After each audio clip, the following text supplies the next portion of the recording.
He traded away his organs just to scrape by, but at the job change ceremony, a dragon plunges from the sky, and he unlocks the dreaded SSS-rank Forbidden Mage class, a force so vicious it usually ends its wielder's life before turning 25. Too bad his undying body disagrees, as it conceals a transmigrator, blessed with instant regeneration. The story opened with Ye Lin, who drifted through the damp, suffocating tunnels of the underground black market of Qingcheng, forcing an air of lazy nonchalance even though every step reeked of danger. He tossed out the claim that he was selling a kidney, pitching it like some casual trade, nothing worth fussing over. He threw in that he also had an eye cornea up for grabs, as if he were hawking spare parts scavenged off some busted junkyard machine.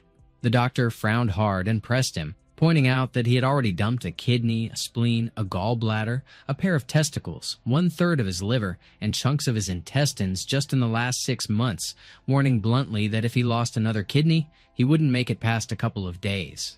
Yelin brushed the warning aside, insisting it didn't matter, and muttering under his breath that he'd do whatever it took to save his seriously ill sister. The doctor sighed, like he was giving up the fight, then told him that if he was dead set on this, he'd take it, and urged him to hurry since he could handle the procedure without issue.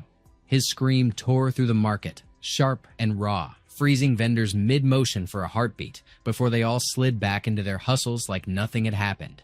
Later, Yelin limped along the cracked streets, tapping a stick against the ground, letting it guide him step by step. He grumbled about the grinding ache in his pelvis and the twist gnawing at his hip bone axis with every stubborn stride.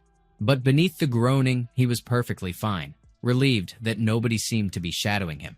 He quietly triggered his regeneration skill, letting the ruined mess of his eyes knit back into flawless perfection. His kidneys followed suit, reborn clean and whole, as if no blade had ever carved into them. He muttered that with that 30,000 yuan stacked on top of his previous savings, he finally had enough to cover the brutal cost of the job change ceremony. Then he scoffed outright, mocking the story of a sick sister and terminally ill mother, sneering at anyone foolish enough to swallow those made-up sob tales. He was a transmigrator, a purebred orphan, and there had never been any sister to save in the first place. And in this world swollen with revived spirit energy, prowling monsters, and feral beasts claiming the wilds, survival carried fangs and claws at every turn, pile on endless dungeons and hidden realms, and for an orphan like him, making it this far had been a gamble with death until he lucked into his trump card. No matter how shredded his body got, he could bounce back to peak form within minutes, even regrowing organs and limbs like none of it ever happened. So he'd been selling his own organs off piece by piece, scraping together every cent to push forward another step. Eventually, he hoarded 100,000 yuan, just barely enough to afford the gut-wrenching price of the job change ceremony, because only through awakening could he climb higher and grow stronger. It was his single shot at carving out a chance to survive this brutal world and protect the few people who actually mattered to him. And today, finally, marked the day he would step into that job change ceremony.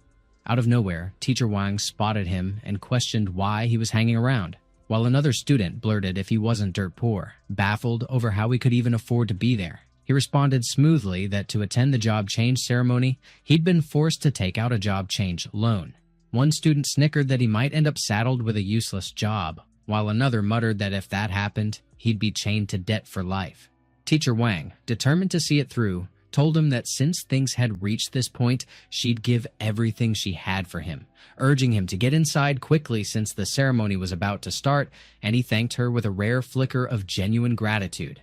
A few moments later, the students swarmed in front of the stage, their chatter loud and restless, curiosity sparking like static in the air. The principal called out for the next student with that clipped edge of mechanical authority worn smooth by repetition. One of the students muttered that it was Gao Dayu from Class 5, and he grumbled bitterly that he'd heard his family wasn't well off either, while another groaned that his heart practically bled scraping together the fee, so if he ended up saddled with a life skill job, then it was game over. The principal instructed Gao Dayu to place his hand on the platform and keep calm, and he answered with a brisk okay that barely carried any weight. The principal declared that he had drawn the life skill job, A-rank poultry breeder, and one of the students scoffed that it was just another boring life skill job, while another cracked that it looked like he'd be stuck wrangling chickens and ducks for the rest of his life. The principal snapped back sharply that he shouldn't feel crushed just because it was a life skill job, since only useless people ended up trapped with useless jobs. He pivoted with practiced ease to summon the next student. One of the students blurted that everyone should pay attention because it was Zhuge Ni, while the others hyped her up as Goddess Nini and urged that she could absolutely nail it. The principal urged Zhuge Ni to give it her best shot, and she replied with a steady yes, followed by a quick thank you. She reached forward and pressed her hand against the glowing energy orb in front of her. Out of nowhere, a colossal phoenix exploded across the sky, trailing a blazing torrent of fire. The principal burst out if it was an SSS-rank fire mage and proclaimed with unrestrained triumph that their Chingcheng Academy could finally hold its head high again. One of the students shouted if she had seriously awakened an SSS-rank class, while another groaned that it was even a fire mage, so he was utterly doomed because now he didn't even qualify to admire her from a distance. Yelin reflected that an SSS-rank fire mage could take on thousands head-on, so she had really hit the cosmic jackpot. Back at the stage, the principal confirmed that Zhuge Ni had awakened an SSS rank class, marking a massive turning point for the school, so they would need to hammer out her training plan from here. And she responded with a calm, composed okay. When the principal next called for Ye Lin, one of the students scoffed if he wasn't just the scholarship kid and why he was even standing there. And another sneered if he hadn't heard that Ye Lin had even taken out a job change loan. Ye Lin steeled himself with the unshakable conviction that he refused to stay a background character trailing behind that little girl. He moved forward because finally, the moment he had been grinding toward was right here. He wrestled with whether this was just about surviving in a brutal world or if it was about rebelling and rewriting his own destiny. He clung fiercely to the belief that everything hinged on this single next step. He pressed his palm onto the orb and let its untamed energy crash violently through him. Out of nowhere, a massive dragon ripped through the clouds above them. It roared with bone-shattering ferocity. It then hurtled straight toward Yelin with unstoppable momentum. He was struck full force by its sheer might. One of the students gawked at what kind of insane luck that guy carried, and another blurted if he was really that broke kid who had borrowed money just to switch jobs and still ended up landing an SAS-level class. Zhuge Ni stared in disbelief, her pulse stumbling as she wrestled with the idea that it really could be an SSS-level job. The principal figured it had to be yet another bizarre anomaly screwing up his day again. Both Yelin and the principal locked up in a thick, awkward silence while the last wisps of smoke curled and vanished into the air. The principal announced that Yelin had drawn a combat job, an SS-level forbidden mage, and that day, Chingcheng Academy practically roared with pride for him, certain their pride would only deepen by tomorrow. But then he told Yelin to slow down, hold up a second, and pressed hard to confirm if he really pulled an SSS-level forbidden mage. One student burst out laughing and remarked that no forbidden mage had ever survived past 25. Another jumped in, pointing out it was the job where you burned up your own life force just to hurl out spells. Another added that with lifespans so brutally short, forbidden mages were basically trashed here. And yet another mentioned that Yelin had just taken out a job change loan and was basically sprinting straight toward an early grave, which made the whole thing painfully tragic. Another muttered it was over and he was doomed. Someone else insisted they warned him before, that a broke kid like him had no business gambling on a job change. And Zhuge Ni quietly admitted to himself that it was such a damn shame. A different student snickered that with the job change loan and trading his years for power, he had to admit the class weirdly suited him. Another wheezed that he was literally dying from laughter. Another sneered that a poor kid was always destined for a worthless fate. One more jeered that Yi Lin was basically a short-lived ghost, plummeting from heaven to hell in an instant. Another taunted him, asking if he planned to turn it all around, before telling him to keep dreaming. And yet another scoffed this had to be the most useless SSS-level job ever. The principal muttered that Ye Lin was a good kid, but fate had shackled him with the curse of being a forbidden mage. Yelin pressed him, demanding if it was really true that forbidden mages never made it past 25, and the principal urged him not to sink into despair, reminding him that, as the saying went, it all came down to the person. Better to blaze brilliantly for a short while than drag through a dull, wasted life. Yelin thanked him and declared that even if 25 marked his limit, he would burn bright and bring glory to the academy. And the principal told him he was a good boy, instructing him to come along because he intended to craft a special training plan for him and Zhuge Ni. Yilin thanked him again while quietly figuring that no one here would ever really know, and he wondered just how this so-called short-lived fate of a forbidden mage stacked up against the reality of his immortal body. The bell rang with a sharp, almost biting clang, and class finally wrapped up at last. Yilin remarked that the whole day had drained him to the bone, so he needed to rush home fast and crash into a deep, dreamless sleep. Out of nowhere, Jugeni suddenly called out to him. She declared that he should join her team, laying it out bluntly that the harder a forbidden mage fought, the quicker they burned out. And she wasn't throwing shade. She simply didn't want him to go down too soon since they were classmates. He responded that if it was about teaming up, he appreciated the concern, but he'd pass all the same. She shot back that it was a waste to drop solid advice on a stubborn ghost, so he could just go ahead and pull whatever reckless stunt he wanted. He muttered under his breath that the whole thing felt downright strange. Then, without warning, Jugeni pressed him with a sudden question, demanding who exactly he was, and labeled him their SS-level job holder, Yilin. One of his companions jumped in, prodding whether it was true that everyone at school knew Jugeni belonged to the G family, and another jabbed Yilin, questioning if he really thought climbing to the top was as simple as pulling a forbidden mage job. Yilin grumbled inwardly that women really were a walking headache, since he hadn't expected Jugeni to stir up this much chaos for him with just 2 sentences. And he excused himself while declaring flatly that he was heading home. One of the students sneered if he was scurrying back to his cramped 10-square-meter shack. Ji Xiao tossed out that since Yilin was already an SSS-level job holder, he could set him up with a cushy security gig at the G group, and mockingly suggested he should start calling him Dad. And another jeered if Yilin still wouldn't bow to Ji Xiao, even with a shiny job offer dangling in front of him at the G group. Ji Xiao pressed further that he could start at the G group the very next day, and once he earned cash, he could burn it on incense for his dead family from the orphanage. A student cackled and poked fun by asking if he was an orphan who somehow still had a family. Another urged him to hurry up and bow down already, and another mocked if he wasn't even qualified, reminding everyone his family was already gone. Yilin's mind burned hot as the old tragedy clawed back to life in his memory. He recalled the faces of the people who had once been closest to him. His eyes snapped into a glare aimed straight at Ji Xiao and his laughing crew. He growled that this was exactly what they had pushed him into. Ji Xiao barked if he was about to unleash a forbidden spell. Another pressed him hard about what he was planning, and another shouted if he was really about to throw his life away. Yilin shot back with sharp defiance that they themselves told him he could, and they had no damn right to run their mouths about his dead family. A violent surge of raw spell energy ripped close enough to scorch the air, and they recoiled in startled panic. Ji Xiao cursed at him, roaring if he had completely lost his mind, and if pulling a forbidden spell was seriously worth it. Yilin barked right back that Ji Xiao should come over and prove it face to face. One student cursed outright, shouting that Yilin had gone off the deep end and didn't give a damn about his own life anymore, while another cried out in shock that he had lost it and begged for someone to stop him. Yilin scoffed hard, mocking that they were a pathetic joke since it was just a single spell, and yet the entire crowd scattered like cowards. He then griped bitterly about his duodenum, muttering under his breath that it burned like it was tearing itself apart. Meanwhile, Jugeni pondered if he was truly foolish enough to stake his life over a few cheap insults and judged flatly that someone like him wouldn't last long even with an SSS-level job, so in her eyes, he wasn't even worth standing next to her.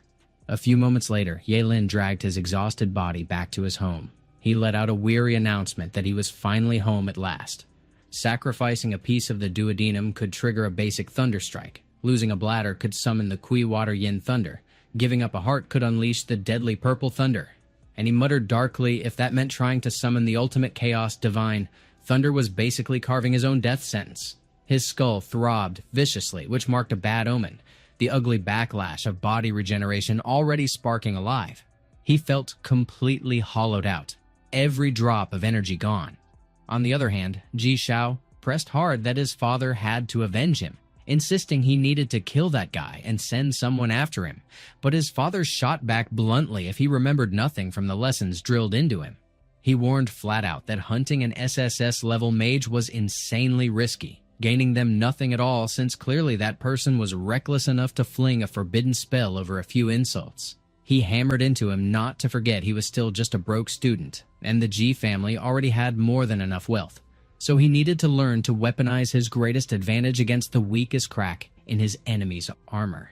The next day, Yelin dragged himself back to Chingcheng Academy like someone running on fumes. He admitted he was still half asleep, and while one student whispered that it was him, another hissed back that he had turned into a full-blown forbidden mage and even smacked Jiling around for good measure. Suddenly, Jiling stormed up to Yelin like he'd been lying in wait. He greeted him with a casual good morning, and when he pointed out that he hadn't eaten breakfast yet, he shoved over food and claimed it was meant for him. Yelin jabbed that he must be trying to poison him since he couldn't beat him, and as Jiling sputtered over how he could even imagine that, he rushed to explain the food was actually a thank you gift. He was thanking him for shaking him awake like a thunderbolt, saying Yelin's sudden presence had made him realize he'd been stumbling through life in a haze, but Yelin corrected him that it wasn't like a thunderbolt. It actually was one, so he should just cut to the chase about what he wanted. Jiling declared outright that he wanted to recognize him as his big brother. Yelin shot back if he truly wanted to call him big brother and if maybe he hadn't been smacked too hard the other day. Jiling claimed he was dead serious because after Yelin beat him up the other day, he'd gone through a long, grueling round of self-reflection and hammered it into his head that if he wanted to level up as a person, he had to find a solid role model. Yelin remarked that if that was truly the case, then coughing up tuition made sense. And as Jiling muttered that he understood, he pressed him for his card number, insisting he'd transfer the money right away. Yelin handed over his card number and declared that Jiling should wire $2 million to that account since that would count as his first tuition fee. To which Jiling nodded, but then blurted out for him to hold on and demanded why it was that expensive. He instantly waved it off, snapping that it wasn't expensive at all, and vowed to have his dad send the money without wasting another second. Moments later, the host announced that the portal to the beginner's dungeon had opened, and the test was about to kick off. He expressed his hope that all candidates from the various schools would rack up stellar results. The crowd exploded in wild cheers that practically shook the air. One of the principals leaned in close and questioned if those two standing front and center were seriously the SSS-level job holders from Chingcheng Academy that year. And when another principal confirmed they absolutely stood out, the Chingcheng Academy principal groaned that the whole thing was driving him insane since he'd told them to keep a low profile. Scoring an SSS-level job was already more than enough, but watching those kids blatantly ignore his warning and flaunt two SS-level job holders right in front of everyone made him want to tear his hair out on the spot. He then pressed the group on why they were just standing there without saying a word, and demanded to know if they were naturally that quiet. One principal shrugged and admitted he specialized in martial arts, not small talk, so he'd take his leave. Another muttered that school matters were waiting and slipped out. And a third tossed a jab over his shoulder that old Chingcheng shouldn't start acting too full of himself. Meanwhile, the host clapped for attention and redirected everyone's focus, instructing all candidates to start entering. Zhuge Ni turned to Yelin and warned him it wasn't too late to team up with her even now, but he brushed her off, claiming he was perfectly fine on his own. She scoffed that his arrogance was absolutely off the charts and snapped that if he wanted to dig his own grave early, nobody was going to stop him. Yelin stepped straight into the dungeon. In a blink, he materialized in the thick heart of a dense forest. He muttered under his breath, wondering why he was the only one dumped there and if the teleport was totally random. Then he spotted a tiny cat prowling nearby and grinned that it was perfect for testing out his skills.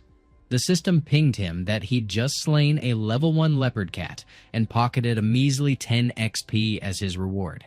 He groaned that the massive buildup for only 10 XP was ridiculous and grumbled, questioning if that pathetic payout was really worth his kidney, before calculating that if each gave just 10 XP, he'd need to take down a full 100 of them just to hit level 2, which was unbearably slow. So clearly, he needed to hatch a smarter plan. The monsters in the secret realm roared wildly as they lunged and transformed, charging after Yelin with frenzied aggression.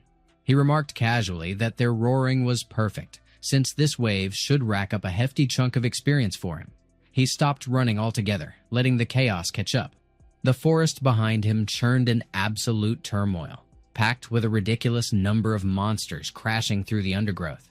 He muttered that they might as well let him test out his freshly mastered skills on them. He unleashed his skill, Forbidden Spell, Burning Reincarnation. A blinding lightning bolt cracked from the heavens and slammed straight into him with earth-shaking force. He gritted internally that this forbidden spell was terrifying. Power, agility, and spirit all surged to double their limits, and in this state of burning reincarnation, even a level 10 monster would probably crumble under the devastating strike of his world-ending thunder. He darted fluidly through the sea of monsters, his movements sharp and relentless. He wiped out every creature that dared stand in his way. He smashed several monsters into chunks with a single bone-shattering punch. He scoffed, asking if it was really going to take only 5 minutes to slaughter them all like this. He muttered that if he didn't want his immortal body exposed, he'd have to cut off burning reincarnation after about a minute to keep from giving too much away. He then activated his skill, Immortal Reverse Life, announcing that he would keep going anyway. He sacrificed his arm without hesitation. He etched a glowing magic array across the ground with precise, swift movements. He triggered his skill, gathering World Ender Extreme Thunder. The system chimed in, reporting his kills: a level 3 Grey Wolf, a level 5 Two-Headed Snake, a level 6 Iron Scorpion, a level 6 Centaur, and a level 2 Killer Bee, rewarding him with a total of 220 XP. It congratulated him as his level shot up, and he chuckled that the wave was insane since he jumped straight to level 3. Then it congratulated him again for unlocking a brand new forbidden spell, Internal Fire Burnt Sky. By evening, Zhugani reached the scene littered with monster corpses turned to blackened husks. She blurted out that she couldn't even believe so many creatures had been roasted into charcoal and pressed to know what on earth happened here. She caught sight of the lingering flames and sharply questioned if that was infernal fire. She added with disbelief that there wasn't any other fire element job across all of Qingcheng except hers. So how could there be such a monstrous fluctuation of fire elemental energy? Suddenly, she spotted a thin column of smoke up ahead. She muttered that it looked man-made, and with fire elemental fluctuations possibly surpassing even hers, Qingcheng really seemed like a land hiding terrifying talents, and she swore she'd track him down. Meanwhile, Ye Lin leisurely roasted meat over that very fire. He groaned in satisfaction, claiming that the meat of the three-eyed magic pig was simply divine, and after burning so much energy earlier, he needed to refill. This was absolutely too delicious to resist. He stuffed himself until he was full, then decided it was time to head deeper into the wilderness to grind more monsters. All of a sudden, his senses sharpened as he asked if someone was there. Zhugani asked him what he was doing there. Ye Lin kept wondering how he had ended up bumping into her, grumbling inwardly that it was annoying, and he decided he couldn't risk her uncovering his secret. He casually remarked that he was just roasting something to eat, and she reminded him with a sharp edge that she already told him the forbidden mage job wasn't cut out for solo grinding. It was far too late for any regrets, and it was pointless to try following her, since she stayed swamped with her own business and told him flat out to stop tagging along, to which he muttered okay. He immediately questioned what kind of twisted logic that was, and wondered bluntly if that woman might be missing a few screws. She then mentioned she needed to ask something and pressed him if he had spotted anyone else passing through that way, explaining that the person was insanely powerful, a fire elemental magic specialist, and highly likely to wield infernal fire. He admitted he had seen someone, a very handsome man, heading in that direction, all the while cursing that he couldn't let that clueless woman latch onto him, which meant he looked stuck with the reality of not using infernal fire's forbidden spell anymore. Moments later, Zhugani wandered alone in the forest. She grumbled that everything was Ye Lin's fault. Otherwise, she could have already caught up with that fierce expert using infernal fire. Suddenly, her eyes caught a massive shadow stretching across her path. She blurted if it was actually a level 8 dragonblood beast. She immediately sprang aside, dodging the ambush by inches. She frowned and questioned what in the world was happening, baffled that a level 8 monster appeared there. She snapped about where Ye Lin had gone, concluding that the coward must have bolted far away already. She hurled fireballs straight at the beast. They pounded into different parts of its body, but the flames fizzled uselessly, leaving only faint marks on its skin. The beast lunged forward and she shot herself upward into the air, narrowly slipping out of its reach. She declared fiercely that she would fight it to the very end.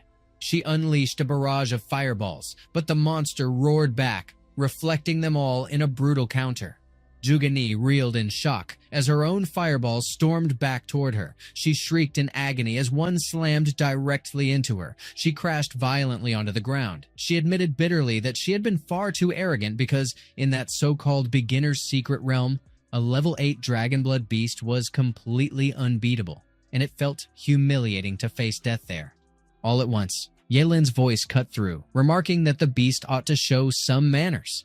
His infernal fire instantly engulfed it. The beast's body disintegrated into ash. Jugani gaped, recognizing the internal fire, and she wondered in disbelief if a level 8 Dragonblood beast had really been slain in an instant. She acknowledged it was he who had saved her. She thanked him profusely for saving her life and politely requested his name. He introduced himself lightly, saying she could call him Ling Ye, with Ling meaning early morning and Yi meaning night.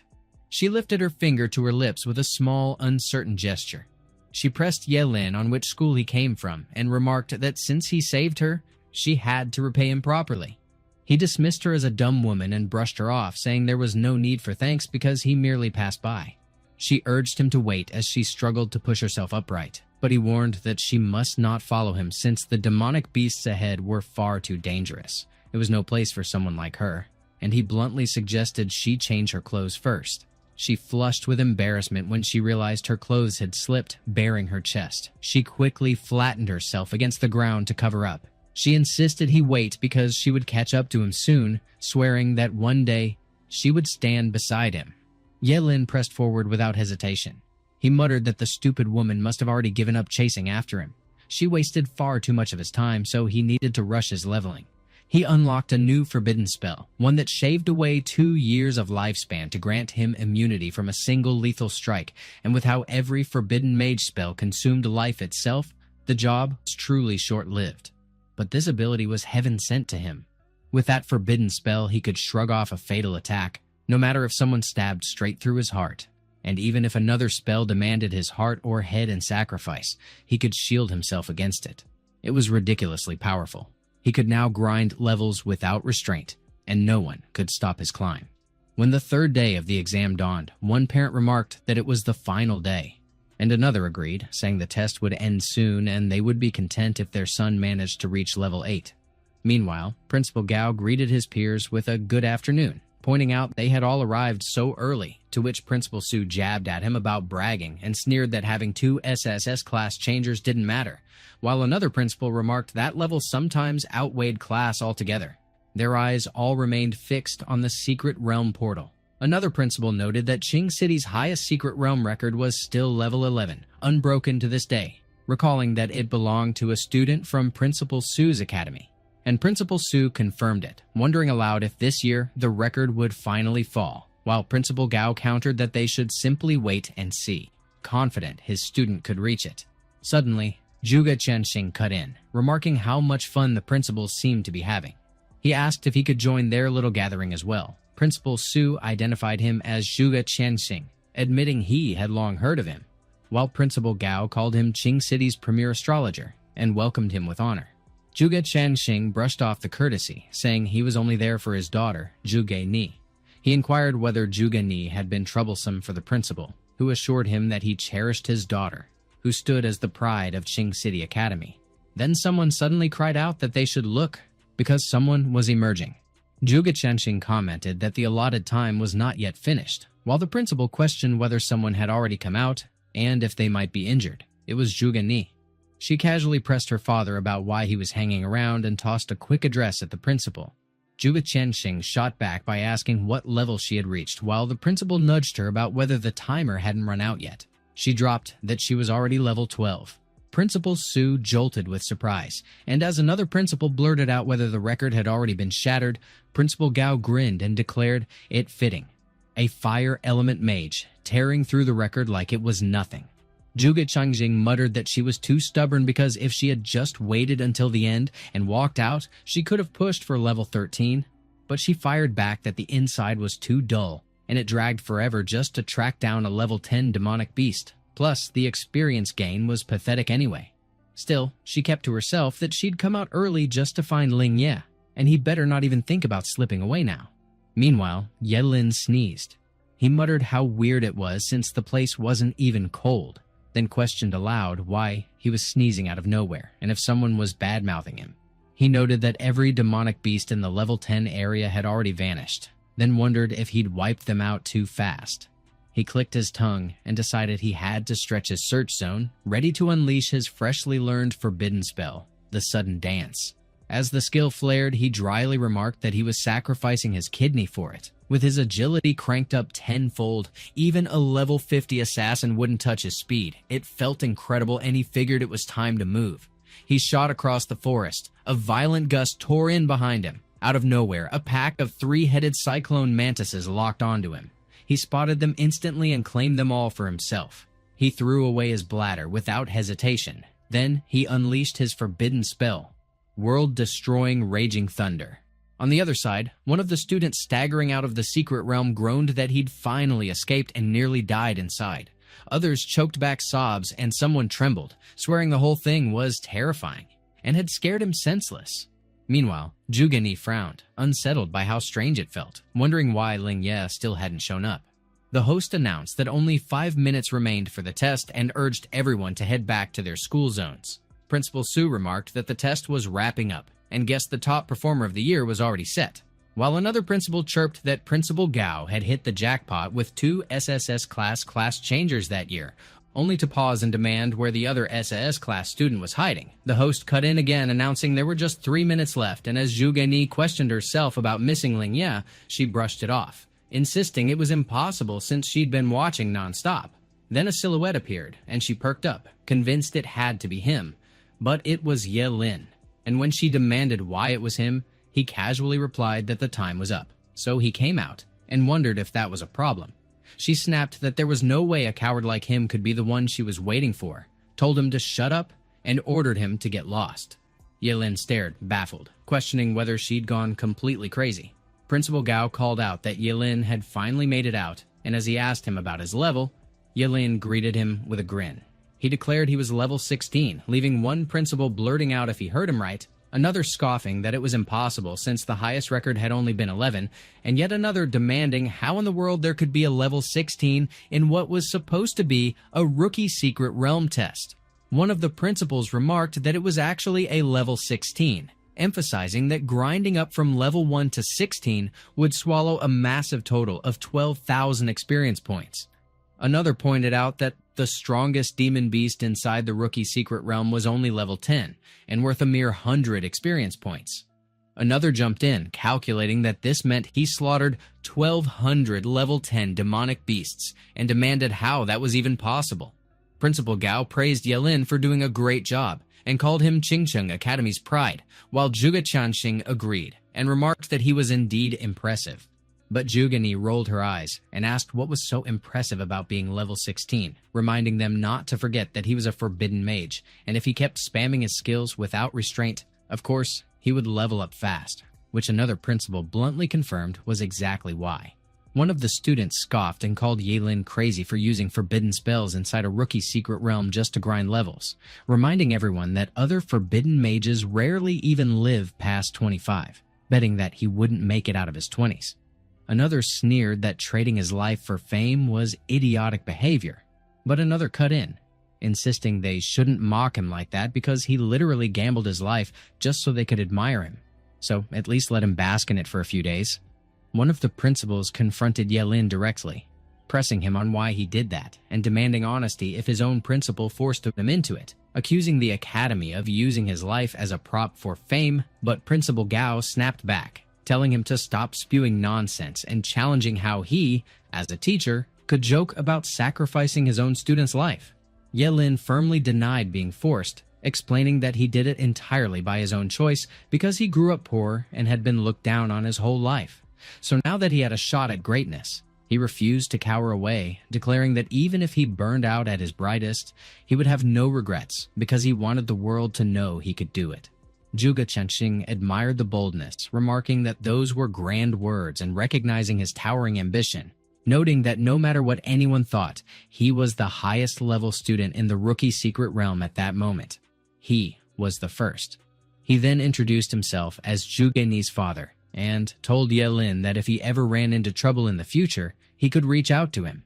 But Zhuge Ni cut him off, snapping that no one said Yilin was first and telling them to wait for Ling Ye to come out because his level wouldn't be any lower, which made Zhuge Chunxing turn to her sharply and demand if that was true and who this Ling Ye even was. Principal Gao admitted he had never heard the name before and turned to another principal, who also confirmed complete ignorance, while Zhuge Ni declared confidently that Ling Ye was a real genius and everything would become obvious when he appeared. And Ye Lin scoffed inwardly, thinking the dumb woman could wait as long as she wanted. He then addressed Principal Gao and Zhuge Chunxing, stating that if there was nothing else, he would head home first, which made Zhuge Chunxing wave him off with a casual wish for a safe trip. Principal Gao reminded him to rest well since the formal test was coming up in 3 days, and Ye Lin nodded, saying he knew. A few moments later, the host announced in a casual tone that time was up and the test had ended, and Zhuge Ni immediately demanded to know where Ling Ye was, wondering if he had slipped away while she was busy chatting with Ye Lin. She cursed under her breath and threw all the blame squarely on Ye Lin. She turned to Zhu Qianxing and pressed him on whether he didn't trust her, insisting that Ling Ye was the real genius because he had saved her, and while he admitted that he trusted her, he probed if she came out early just to wait for Ling Ye. If that really was the case, it felt oddly suspicious, and he bluntly asked if Ye Lin was actually the Ling Ye she had been waiting for all along. She shot him an incredulous look and demanded to know what nonsense he was spouting, scoffing at the idea that Ye Lin could ever be compared to Ling Ye when that guy had practically tripped over himself running away the moment he saw the Dragonblood beast, then firmly pointed out that Ling Ye mastered the fire element while Ye Lin couldn't possibly pull that off, to which he shrugged and remarked that if that was how it was, then fine. Meanwhile, somewhere else, Ye Lin sneezed. He rubbed his nose, grumbling about who was bad-mouthing him, and muttered that it had to be that dumb woman. A sharp knock at the door made him pause, and he wondered aloud who would bother visiting him now. He opened the door and politely asked Wang who he was looking for, and when Wang confirmed that he was right in assuming he was Ye Lin, he declared with relief that he had finally found him. Introducing himself, he explained that he was the manager of Qingcheng Naobawang Oral Liquid Limited Company, and his surname was Wang. Ye Lin eyed him suspiciously and demanded to know what he wanted, and Wang grinned as he explained that he brought good news. He had heard about Ye Lin successfully changing his profession and even smashing the highest record level of Qingcheng's Rookie Secret Realm test, so he was here to invite him to endorse the company's products, promising that the remuneration wouldn't be low. Ye Lin leaned forward and pressed him on how not low it actually was, and Wang casually revealed that the figure started from there. Ye Lin narrowed his eyes and confirmed if it was 3, and Wang nodded, declaring that it was indeed 3 million. The product turned out to be the company's Nobawang Oral Liquid, which supposedly not only nourished the brain but also boosted cell regeneration, with claims that a single bottle could make someone look several years younger. Ye Lin figured the money was enough for him to sell a few livers if needed, so clearly having fame paid off, and Wang encouraged him to test the product since the company had a century-long legacy and even offered a refund guarantee if it didn't work. Without a shred of hesitation, Ye Lin uncapped the bottle and drank its contents in one go. He smacked his lips and commented that it actually tasted pretty good. Almost instantly, though, a wave of dizziness washed over him. Wang turned to Jiyu Liang and reported that everything was done, calling Ye Lin a complete dumbass and admitting he'd even bothered to prepare a backup plan when it wasn't needed. And when the boss reminded him to bring Ye Lin over, he casually replied that it was handled. A few moments later, Wang confirmed he had brought Ye Lin as instructed, but confessed that he didn't get why Jiyu Liang was going through so much trouble just for one student. Jiyu Liang gave him a thin smile, praised him for doing a good job, but curtly warned him not to ask about things beyond his clearance and ordered him to leave, firmly stating that without his explicit orders, no one was allowed in. Anyone who disobeyed would be killed on the spot. And Wang immediately nodded in understanding. Jiyu Liang then remarked with disbelief that Ye Lin's pupils, coronary artery, liver, gallbladder, kidney, spleen, and stomach were all restored, almost like magic. That kid literally sold off every organ he had, and somehow every single one regrew, which sounded too insane to be real. With him right there, he figured he could seize the ultimate secret to regenerating organs. Ye Lin declared that once the time came, he'd wield unmatched power and wealth, and even the strongest men alive would kneel before him, and Jiyu Liang admitted flatly that he wasn't wrong. He froze for a moment, shocked to realize that Yelin had just talked. He pressed him, demanding to know how he was even awake, snapping that it should be impossible, since even an elephant would stay knocked out for 6 hours after taking his drug. Yelin casually remarked that he was more interested in how Jiyu Liang managed to track him down.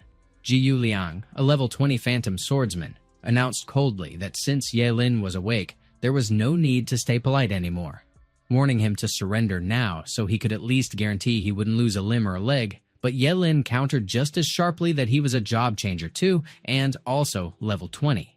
It was clear Jiyu Liang would have to tap into his powers, and he weighed the risk, thinking that if he unleashed fire, the entire place would burn. So he chose to keep things subtle. He unleashed his skill, Forbidden Spell, Eye of Eternal Frost, instantly freezing everything within sight. Yelin stood there, locking his gaze on Jiyu Liang with icy calm. Jiyu Liang demanded to know what was happening and what kind of spell that even was. He growled that there was no way he couldn't break it. It couldn't be real. Yelin was only level 16 while he sat comfortably at level 20. And even if Yelin was a forbidden mage, taking him down in one move was absurd, so he barked out, demanding what kind of monster he was. Yelin reminded him they could talk now, so he should spill who else knew about his ability to regenerate organs, but Jiyu Liang snapped back, asking how he could ever share something that valuable with anyone else. Yelin decided out loud that he'd take his word for now, and promised him a quick end. Jiyu Liang's heart nearly stopped when he caught Yelin's fist driving straight at him. Yelin obliterated both the ice restraining him and Jiyu Liang's body in a single devastating punch. He muttered with cutting disdain that since he'd drunk something so filthy, he'd start by sacrificing that stomach first. Then, without hesitation, he used his skill to wipe out every man stationed outside. Wang panicked and pleaded that he shouldn't kill him, but when Yelin demanded to know who was behind it all, Wang stammered that he couldn't say. Yelin dismissed him coldly, saying he should die. And Wang immediately broke, blurting out the truth. Their big boss was none other than Qingcheng's underground king, Ken Sen. Yelin murmured that he'd probably heard the name before, and when he asked if this wasn't one of Qingcheng's top 10 philanthropists, he admitted grimly that things had just gotten messy. At the Qingcheng black market, Ken Sen pressed his assistant to repeat exactly what he heard. He grilled him on whether Jihu had vanished after chasing down some broke student. The assistant confirmed it, explaining that he had lost contact with him for half an hour already. And when their people arrived, the entire farm was reduced to ashes. Judging by the scene, it screamed the work of a fire awakener. Ken Sen ordered him to dig into it and track Zihu down no matter what. And the assistant affirmed that he'd get on it immediately. Meanwhile, Jiling casually addressed Yelin as boss and mentioned that the moment he heard he was coming, he'd already dispatched people to fetch him, and Yelin remarked that his house was pretty massive. Jiling added that he'd already told his dad about the 2 million Yelin wanted, but Yelin snapped back, demanding if he was looking down on him by bringing up money right now, declaring that since he called him boss, he was his subordinate, and money didn't matter anymore. Jiling dropped the topic and stated that from now on, Yelin should treat this place like his own house, so they should get going. He privately mulled over his dad's words, agreeing that Yelin was indeed simple-minded. At the same time, Yelin reassured himself that as long as he hid within the Ji family, he refused to believe Ken Sen would dare send anyone there to grab him. Out of nowhere, the maids lined up and greeted their young master. Yelin internally muttered that it was way over the top. He realized right then why everyone craved wealth so badly. Their lives really ran on a whole different track. Jiling leaned in, asking him which one of the maids he liked and promised to send her to his room that night. And when Yelin questioned if he was serious, Jiling laughed that he wouldn't hold back then. Jiling confirmed it, and while addressing a few of the maids, he ordered them to quickly help young Master Yelin change his clothes. The maids politely requested Yelin to let them assist, but he brushed them off, claiming he was just joking. However, Jiling insisted that he shouldn't be so polite and should change first, hinting that he'd be taking him somewhere big that day. Yelin pressed him on what exactly was big, but Jiling only teased that he'd understand once they got there. Moments later, they arrived at an auction. Jiling explained that this was Qingcheng's annual auction. He guessed it was Yelin's first time attending and asked to confirm. He mentioned that all of Qingcheng's rich and famous would be present, and promised to introduce him to a few later, but Yelin told him not to fuss and to finish his own business, saying he'd go fill up his stomach first. Jiling judged him silently, thinking the poor would always stay poor. as he looked like someone who'd never stepped outside before.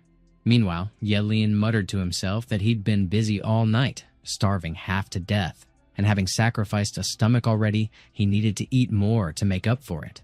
Suddenly, Jugani spotted him and demanded why he was there. She blurted out that it was really him, and Liu Yanwei turned to ask her who he was. While Yelin grumbled internally about why he always ran into this dumb woman wherever he went, Jugani asked Liu Yanwei if she still remembered what had gone down inside the secret realm. Liu Yanwei remarked that she remembered she mentioned meeting a genius fire user, and when she asked if that might be him, Jugani retorted that it was not him. He was the coward who bolted and abandoned her in danger, and running into him there felt so unlucky. So they ought to head somewhere else. Yelin considered that she was such a dumb woman, and imagined how her expression might twist if she discovered that he was actually Ling Ye. Suddenly, Jiling returned with his men. He declared that everyone should allow him to introduce someone to them, and revealed that it was his boss, Yelin. One of them challenged him if he was joking with them, and scoffed that it was fine if Jiling acknowledged him as his own boss, but not if he acknowledged Yelin as his boss. Jiling snapped that he should stop spewing nonsense, because ordinary people were obviously unqualified to become his boss, and he pressed them if they even knew what level his boss had already reached. One of them probed if he was truly at level 16. Another blurted that this was why the name Yelin sounded somewhat familiar, since he had been the number 1 in the rookie secret realm back then. And another admitted it was an extraordinary feat because he had only been level 6 the first time he stepped out of the rookie secret realm.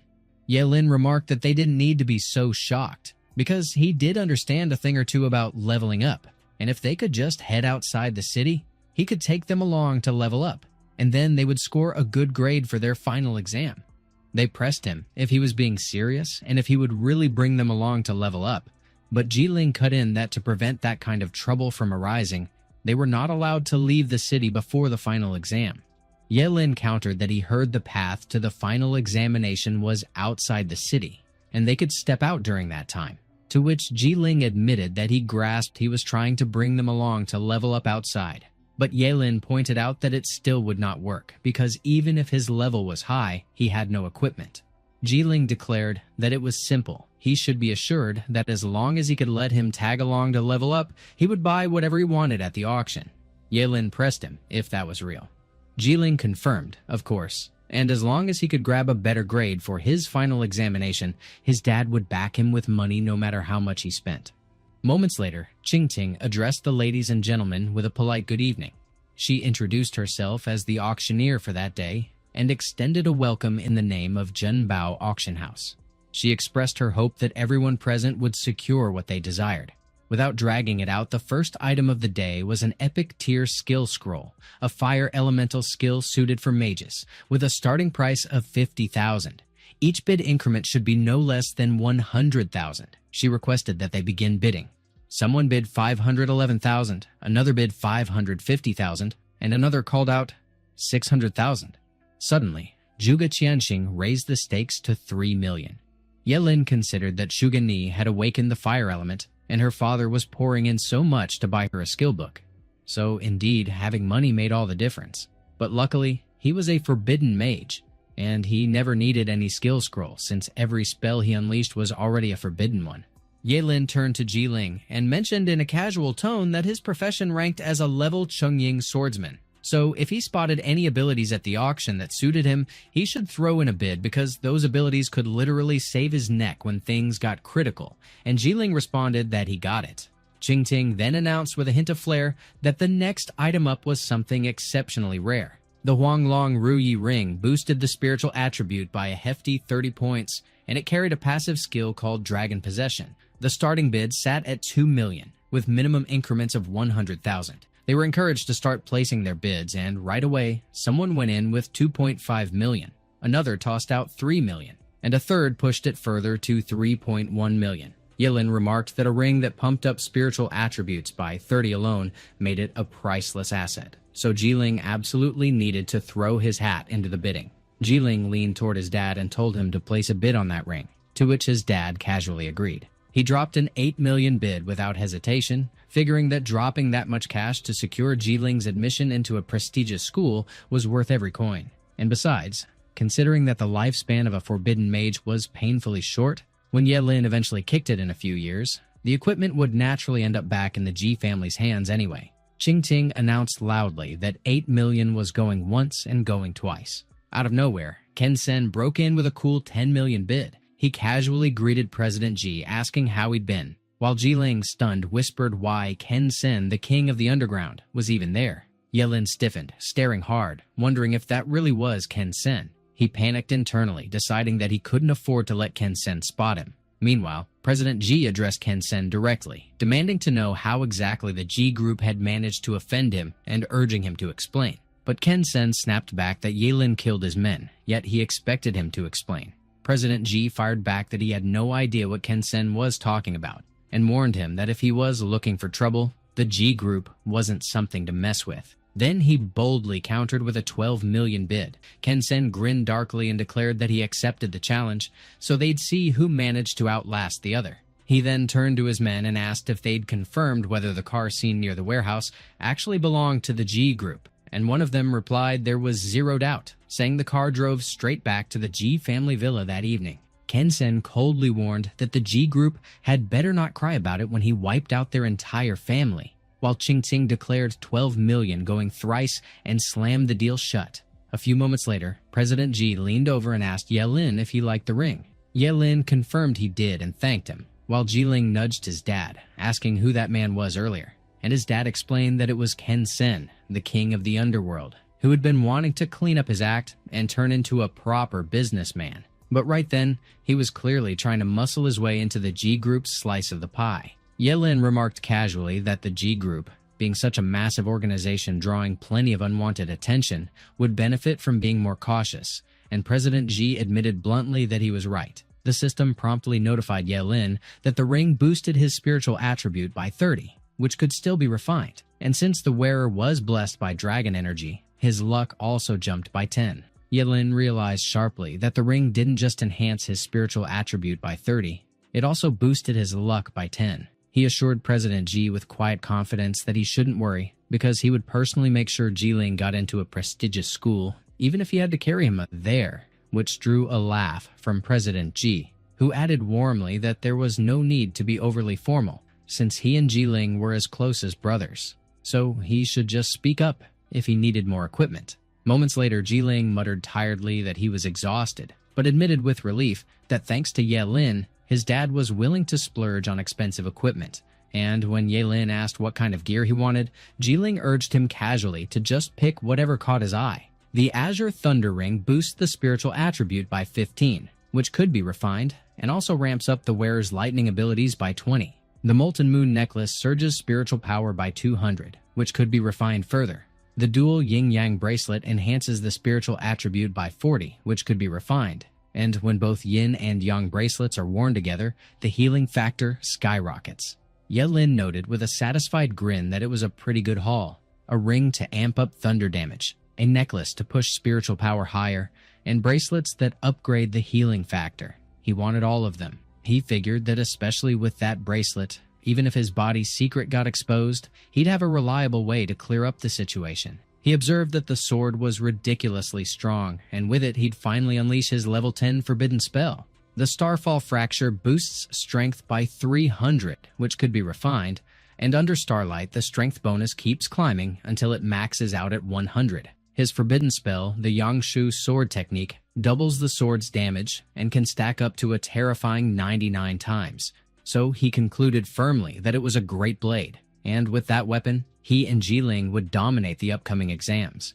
Meanwhile, Jugani scoffed openly, claiming she really couldn't understand what the Ji family saw in that coward. The Ji group burned through over 100 million on equipment alone that day, and the fact they spent so much on someone like Ye Lin made her suspect they were scheming something in secret. Suddenly, her attendant reported with a quick breath that Liu Yanwei had arrived, and she wasn't alone this time, dragging others along while claiming they had critical details about the person she was after. She pressed to confirm if Liu Yanwei was truly there, and wanted to know what exactly this had to do with the one she had been searching for. She pressed again, asking if there was any chance they had information on Ling Ye, and instructed that they should be kept waiting in the guest room, declaring she would head there shortly. A few moments later, she faced Liu Yanwei directly and demanded to know if there was any news about Ling Ye. Liu Yanwei revealed that it was Investigator Huang who carried the information, and he stepped forward, greeting her before bluntly declaring that he indeed had details on the one she sought, but unfortunately, it wasn't good news. Zhu Genyi challenged him, demanding what he meant by that. He explained that a farm in Qingcheng had been burned to the ground, leaving many dead in the blaze. They discovered remnants of hellfire at the scene and traced it back to the same Ling Ye she was looking for. So, the investigation bureau wanted her cooperation in the matter. Zhu Genyi pressed if they were claiming Ling Ye was a killer and snapped that it was impossible, since if he truly had been a murderer, he wouldn't have saved her back then. Liu Yanwei urged her to calm herself, and Investigator Huang clarified that the Ling Ye she referred to had the power to unleash hellfire, capable of wiping out level 8 enemies in one strike. Yet, despite their digging, they found no other leads on him, though there was another name involved, and they wanted to know if she recognized it. She demanded to know who it was. He revealed it was Ye Lin, explaining that according to their findings, there was a strong chance that the Ling Ye she searched for might actually be Ye Lin. She froze in shock, but she quickly shot back that he had to be joking because Ye Lin was just a coward terrified of dying, and that guy had run away from her, so there was no way he could be Ling Ye, much less someone capable of wielding hellfire. He pushed further, asking if she was completely certain. He activated his lie detection skill, and she fired back without hesitation that, of course, she was. She was the only one who had seen Ling Ye face to face, and there was absolutely no way that coward Ye Lin could be him. He concluded silently that no one could fool a polygraph expert like him, so it seemed clear that Ye Lin wasn't the murderer. He thanked her for cooperating and assured her he wouldn't trouble her further, but if she uncovered any leads, he requested that she reach out immediately, and she promised that she would. Meanwhile, Ye Lin urged that they needed to hurry and get the equipment tested, and when he asked Jiling where they were heading, Jiling explained it was the place he had mentioned, where the equipment could be put through proper trials. The receptionist greeted the two with a pleasant good evening and inquired if they planned on doing practical training that night, to which Jiling confirmed, explaining his boss wanted to test his gear. She acknowledged it and politely requested Ye Lin's level, and he replied that it was level 16. She nodded, promising to set up a training room suitable for level 20 and below, mentioning the cost at 100,000 per hour. But he declined, insisting on a room designed for level 40 and below. She acknowledged his request without protest and assured him she would make the arrangements immediately. The level 40 dummies kept clanking loudly as they shifted across the room with mechanical rhythm. Ye Lin remarked casually that there were no cameras around, so he could mess around as much as he wanted without a care. First, he figured they should test the power of the life sword properly. He swung his blade hard and sliced the dummies cleanly in half with smooth precision. He slashed again, this time carving 3 deep paths straight through the dummies' bodies. He followed it up by unleashing his skill, Curse Spell, Life Sword, sending cursed energy rippling through the room. He remarked that it felt solid, and figured he should experiment with other curse spells too. Meanwhile, outside the room, Jiling mentioned that the exam was coming up soon, so whenever his boss trained, he tended to go a little unhinged, and the receptionist commented lightly that with training that intense, he'd definitely get results. A short while later, Jiling called out to Ye Lin, asking if he was done already, and Ye Lin admitted he was feeling a bit worn out, so he planned to grab some rest. He turned to the receptionist and asked if he had to pay for the damage in her training room, and she scoffed, saying he had to be joking, because if someone like him, a level 16, could break anything in a level 40 training room, then the equipment quality wasn't worth bragging about anyway, so there was no way they'd charge him. Ye Lin nodded, called it good, and said he and Jiling should head out. On the other hand, when the receptionist finally stepped into the training room, she froze. She couldn't help but call on every heaven she knew when her eyes landed on the wreckage inside. Meanwhile, 2 guards stood stationed at the main door of the Ji family residence. Out of nowhere, a needle shot forward and buried itself into one guard's neck. The other turned to him sharply and demanded what was going on. Suddenly, a pair of hands emerged from behind and yanked him back. His scream tore through the quiet night air. Inside, President Ji demanded to know what chaos was happening outside. The butler rushed in and warned him to run immediately. Before he could even react, a blade punched through his back and burst out from his chest. Ken Sen stepped forward coldly, remarking that he and President Ji met again. President Ji instantly raised his gun and aimed at Ken Sen, but Ken Sen's sword whipped through the air, severing his hands in one brutal swing. Ken Sen mocked him for being an idiot who dared use a gun against an awakened. Just then, one of Ken Sen's men came running up, reporting that he couldn't find them. Ken Sen snapped and called him useless trash, demanding if he actually let those two bastards escape, and then ordered him to take President Ji away, saying he'd let him cling to life a bit longer. Moments later, Ye-Lin and Ji-Ling returned home. Ji-Ling frowned and wondered aloud why the lights weren't on, asking if there had been a power outage. Out of nowhere, Ye-Lin caught a sharp metallic scent. He muttered that it was the smell of blood. He flicked the lights on fast. Right there by the door lay a heap of the guards' mangled corpses. Ji-Ling stammered that they must have walked into the wrong house because there was no way this could be his home. But Ye-Lin warned him to stay sharp. Ji-Ling quickly called his dad and Uncle Fu to ask where they were. Suddenly, Ye-Lin called him over, saying he needed to see something. Ji-Ling bolted toward him instantly. A letter on the table warned that if he wanted to save his father, he had to bring Ye-Lin to the underground black market, and for every 6 hours he delayed, a piece of his father would be cut away. Ji-Ling exploded, declaring that it had to be Ken Sen, and swearing he'd kill him. Ye-Lin blamed himself and told Ji-Ling to find a safe place to hide while he went to rescue President Ji. But Ji-Ling refused, insisting he wanted to kill Ken Sen himself and save his father with his own hands. Before Ji-Ling could protest further, Ye-Lin struck him hard in the neck, knocking him unconscious.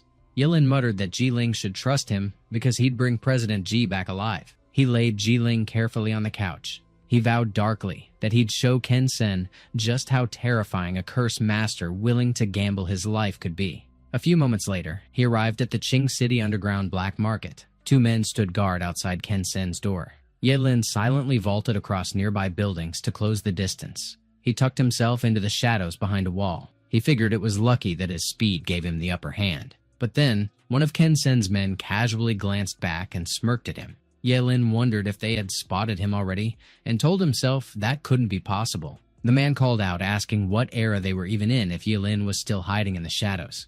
Ye-Lin's mind raced, wondering if they were using infrared night vision, and whether the black market had tech that advanced. But the man just told him to come along, because their boss had been waiting for him for a long time. Ken Sen's men marched straight toward Ye-Lin with zero hesitation. Ye-Lin figured it would be way simpler to just charge in head-on instead of overthinking it. He unleashed his skill, Curse Spell, Burning Reincarnation, without wasting a breath. He decided the right one had just grown back anyway, so they might as well sacrifice the left this time, all while griping about his kidney like it owed him money. One of Ken Sen's men barked that their boss called him a troublesome guy, so they should just put a bullet in him already. But Ye-Lin slipped past every single shot like dodging rain. He answered back with a surging orb of energy that detonated between them. Some of the men vanished inside its burning radius, while the rest staggered back, untouched but shaken. Ye-Lin followed up with his skill, Fleeting Dance, figuring that since it had come to this, no witness from that night could walk away or his secret would spill.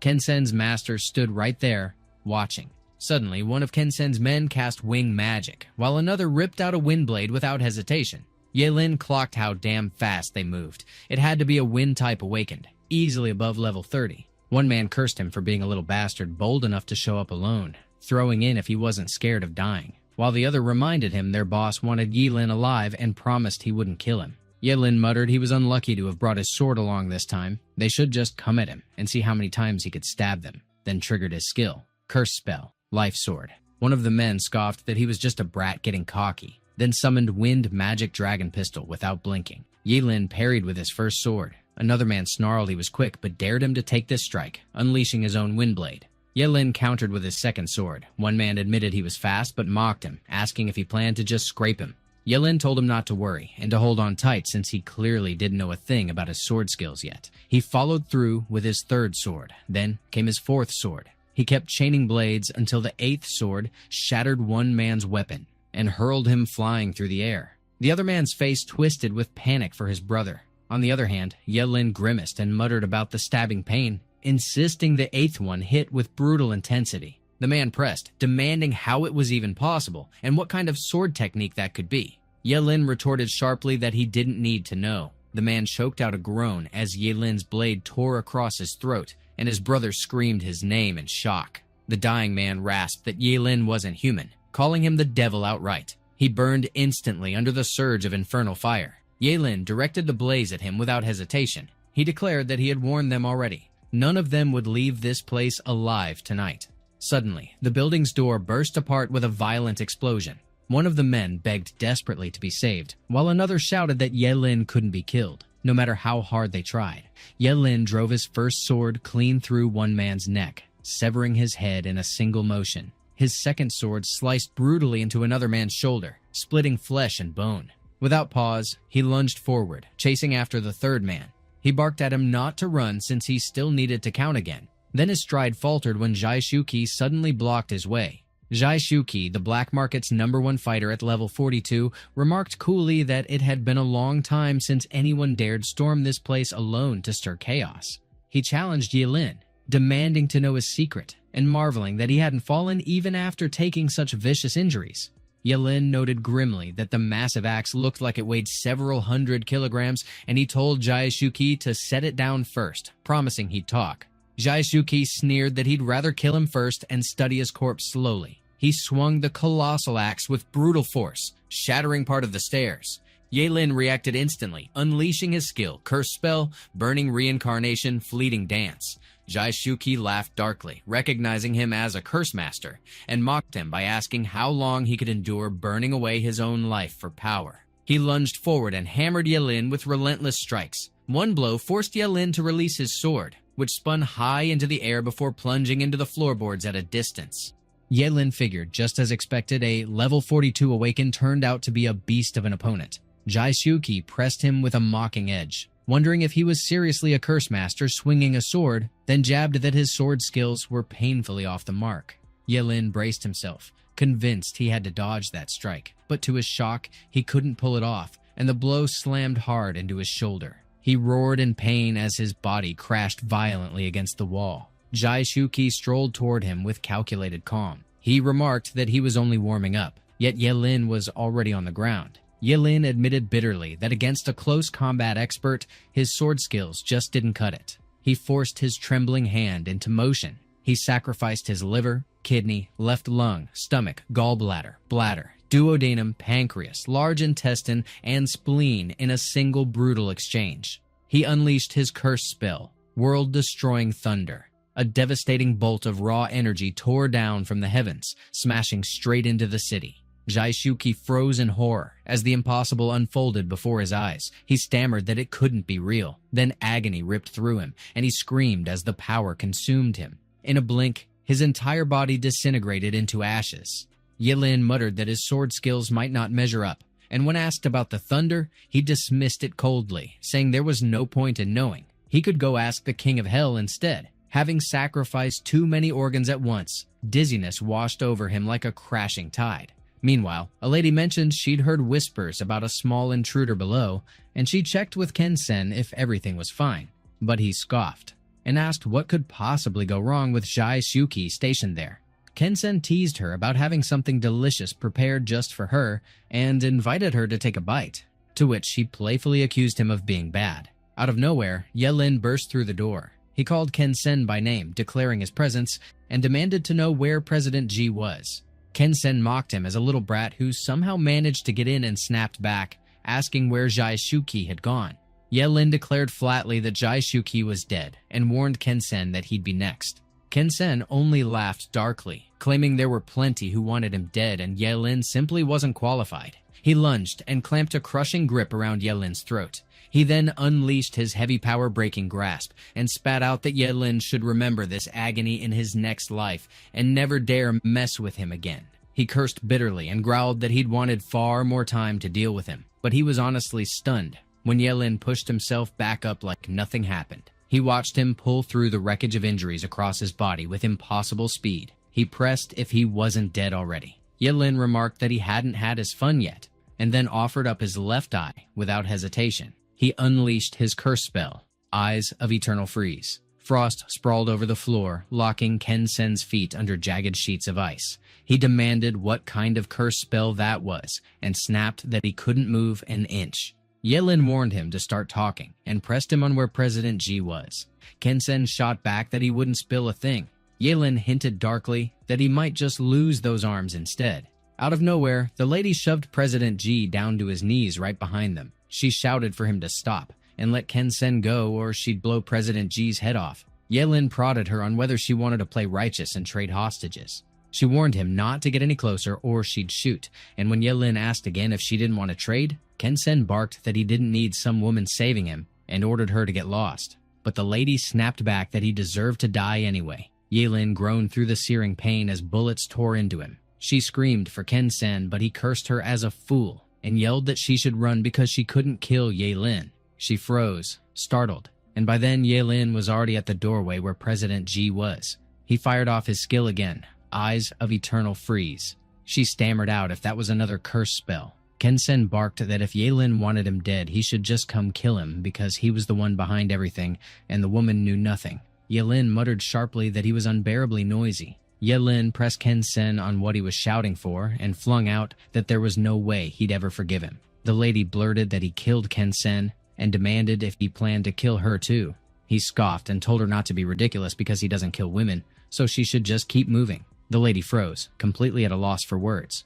Moments later, the entire building roared alive under a storm of infernal flames. By the next day, at the Ji family's villa, Jiling burst out that his dad was finally back safe and sound. He confessed he thought he almost lost him, and when President Ji pressed him on why he was crying, he reassured him not to worry, since the family would be fine as long as he stayed alive. Right after, he called Ye-Lin, admitting he'd been unconscious when everything happened, and grilling him on how in the world he managed to rescue him. Ye-Lin replied he wasn't sure himself because his good friend Ling Ye had dragged him out from Ken-sen and burned down the black market.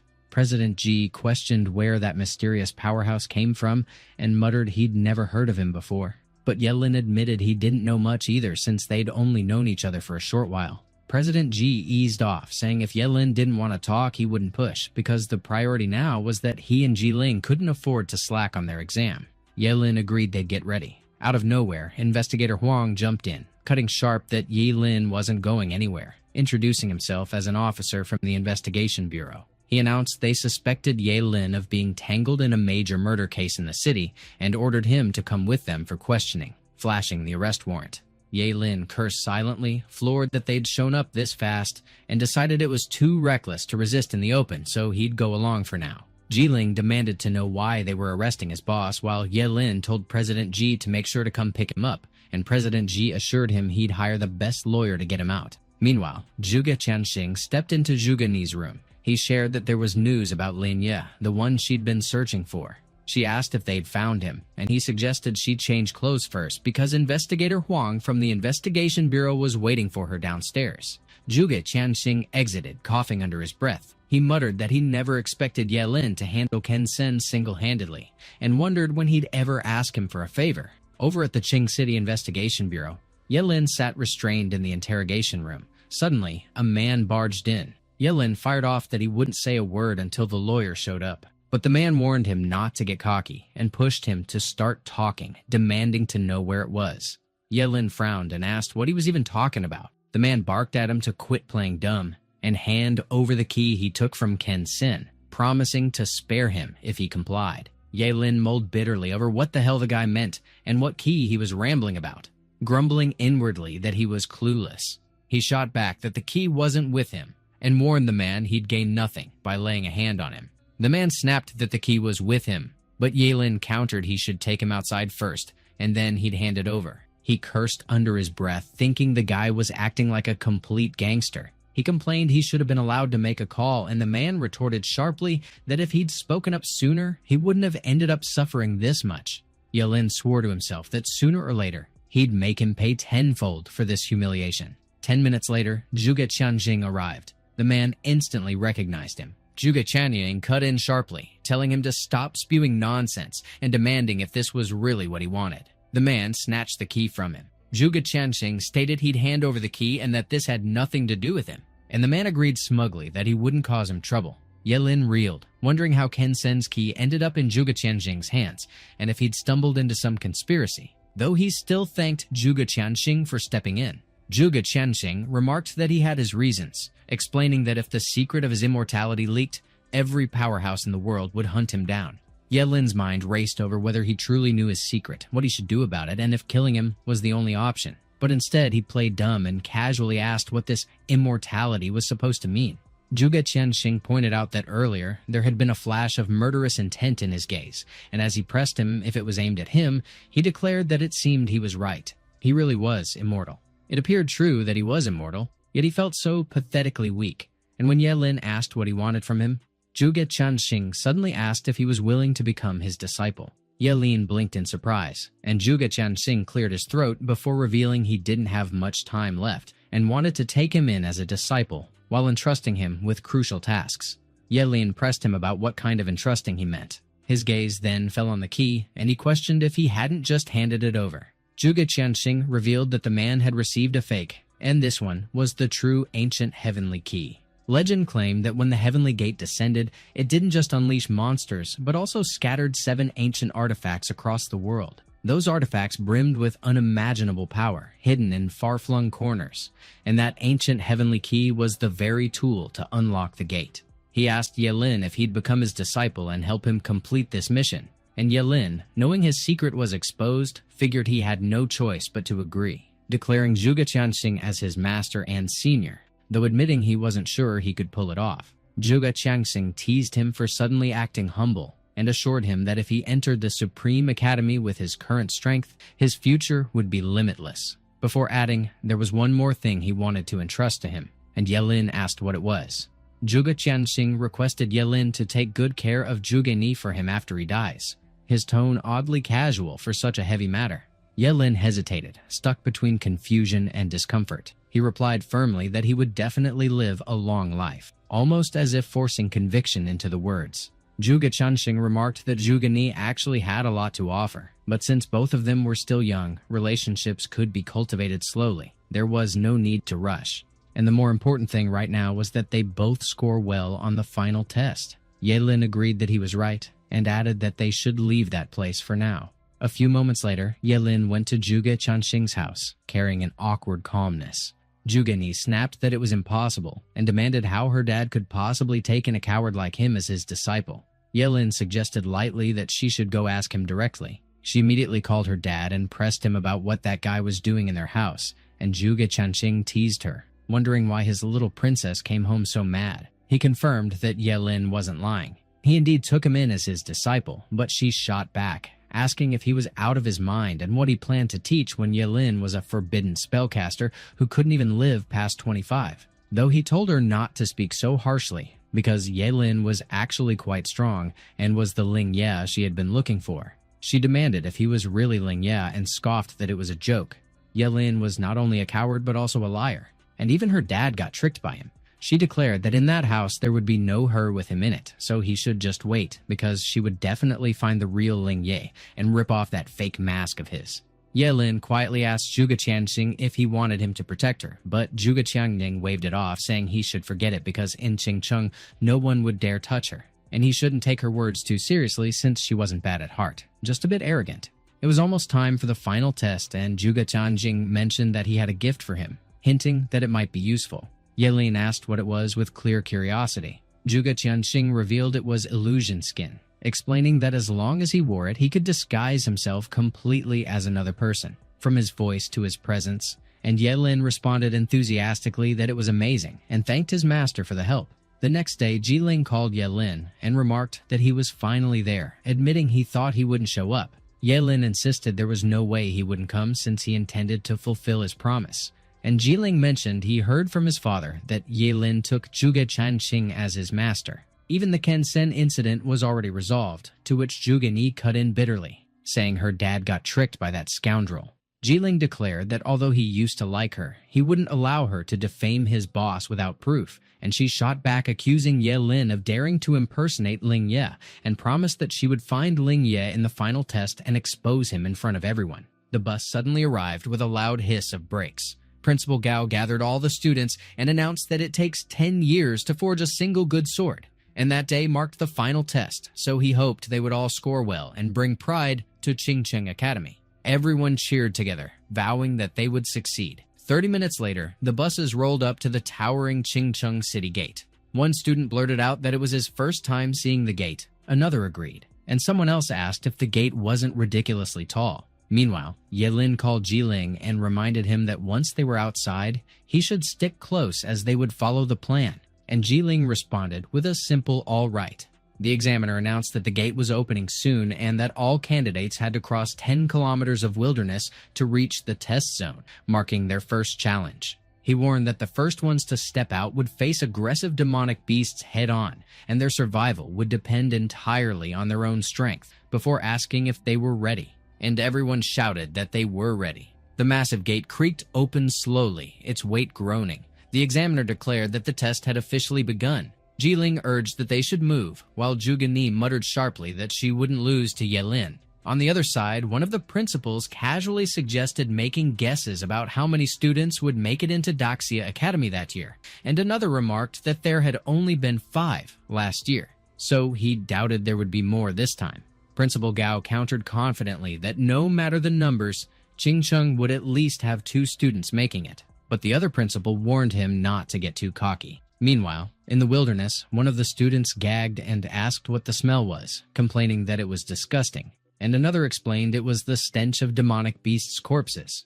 Someone spotted something ahead and asked what it was, and another student identified it as a level 11 bloodthirsty demon lizard. The group erupted in panic, screaming and yelling to run. One of the principals scoffed that the students that year were useless if a mere level 11 bloodthirsty demon lizard could terrify them. But Principal Gao retorted that those were definitely not Qingcheng Academy students.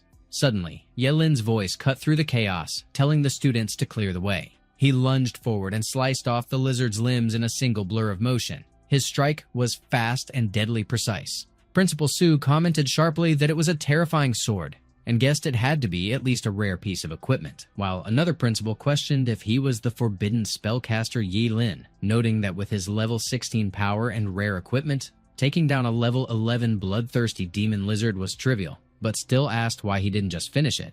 Meanwhile, Yelin called out to Jiling and told him to come over and finish it off, and Jiling yelled back that he was on his way. The system chimed, notifying that a level 11 bloodthirsty demon lizard was slain as a team effort, granting them each 40 EXP. One of the students muttered, if the level 16 forbidden spellcaster was Jiling's tool for farming experience points, another gushed that it was too good to be true and wished he had a teammate like Yelin, while yet another asked if Yelin still needed a subordinate. Meanwhile, Jugani simmered with determination, thinking that since being in a team split experience points, Yelin should just wait, because she would definitely surpass him this time. The system blared the notification that the team wiped out a level 11 werewolf, a level 13 skeleton archer, and a level 12 chimera, racking up a total of 150 EXP. Jiling shot up to level 8, and as he questioned if this wasn't too ridiculously good, he blurted out that Yelin would be his only boss no matter what happened in the future.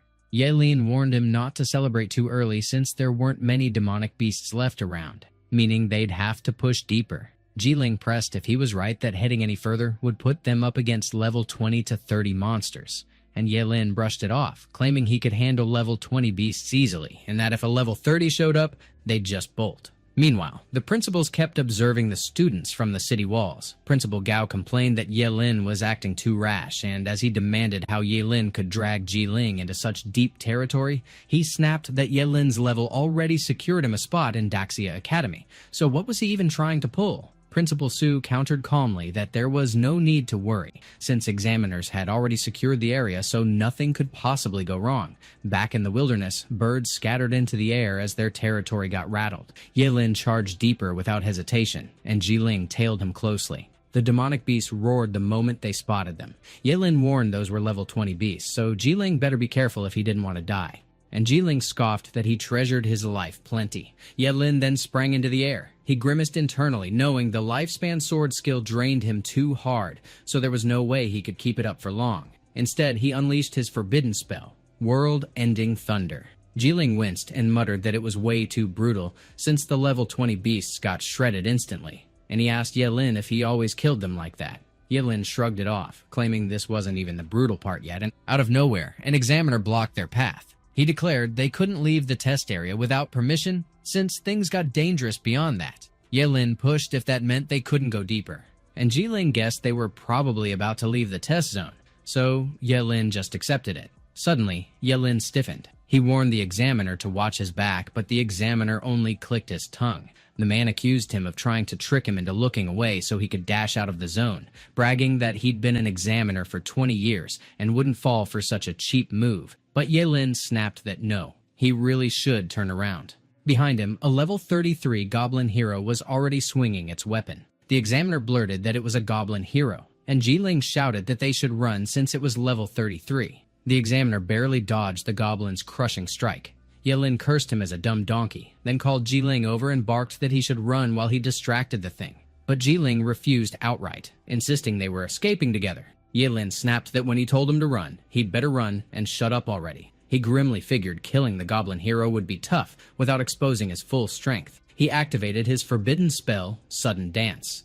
Ji-Ling urged Ye-Lin to be careful and promised to wait for him up front, while the examiner yelled at him to run too and leave it to him since he'd signal for help. But before he finished, the goblin's weapon slammed right into his face. Ye-Lin rushed to him, demanding how he was holding up and telling him to wake up. He yanked the examiner away from the goblin just as the signal flare he'd fired exploded into the sky. It burst and lit up the air. Ye-Lin figured it'd be easier if the guy stayed unconscious so he wouldn't risk exposing himself. But he couldn't figure out why he even fired the flare. He noticed two examiners rushing over. One called out that there was a situation unfolding. The other ordered Ye-Lin to get out of there, since they didn't want him getting caught in their crossfire. Ye-Lin agreed and pointed out the injured examiner, declaring he'd carry him off. Then, an idea sparked. This was the perfect chance to test illusion skin. He pulled it out of the box.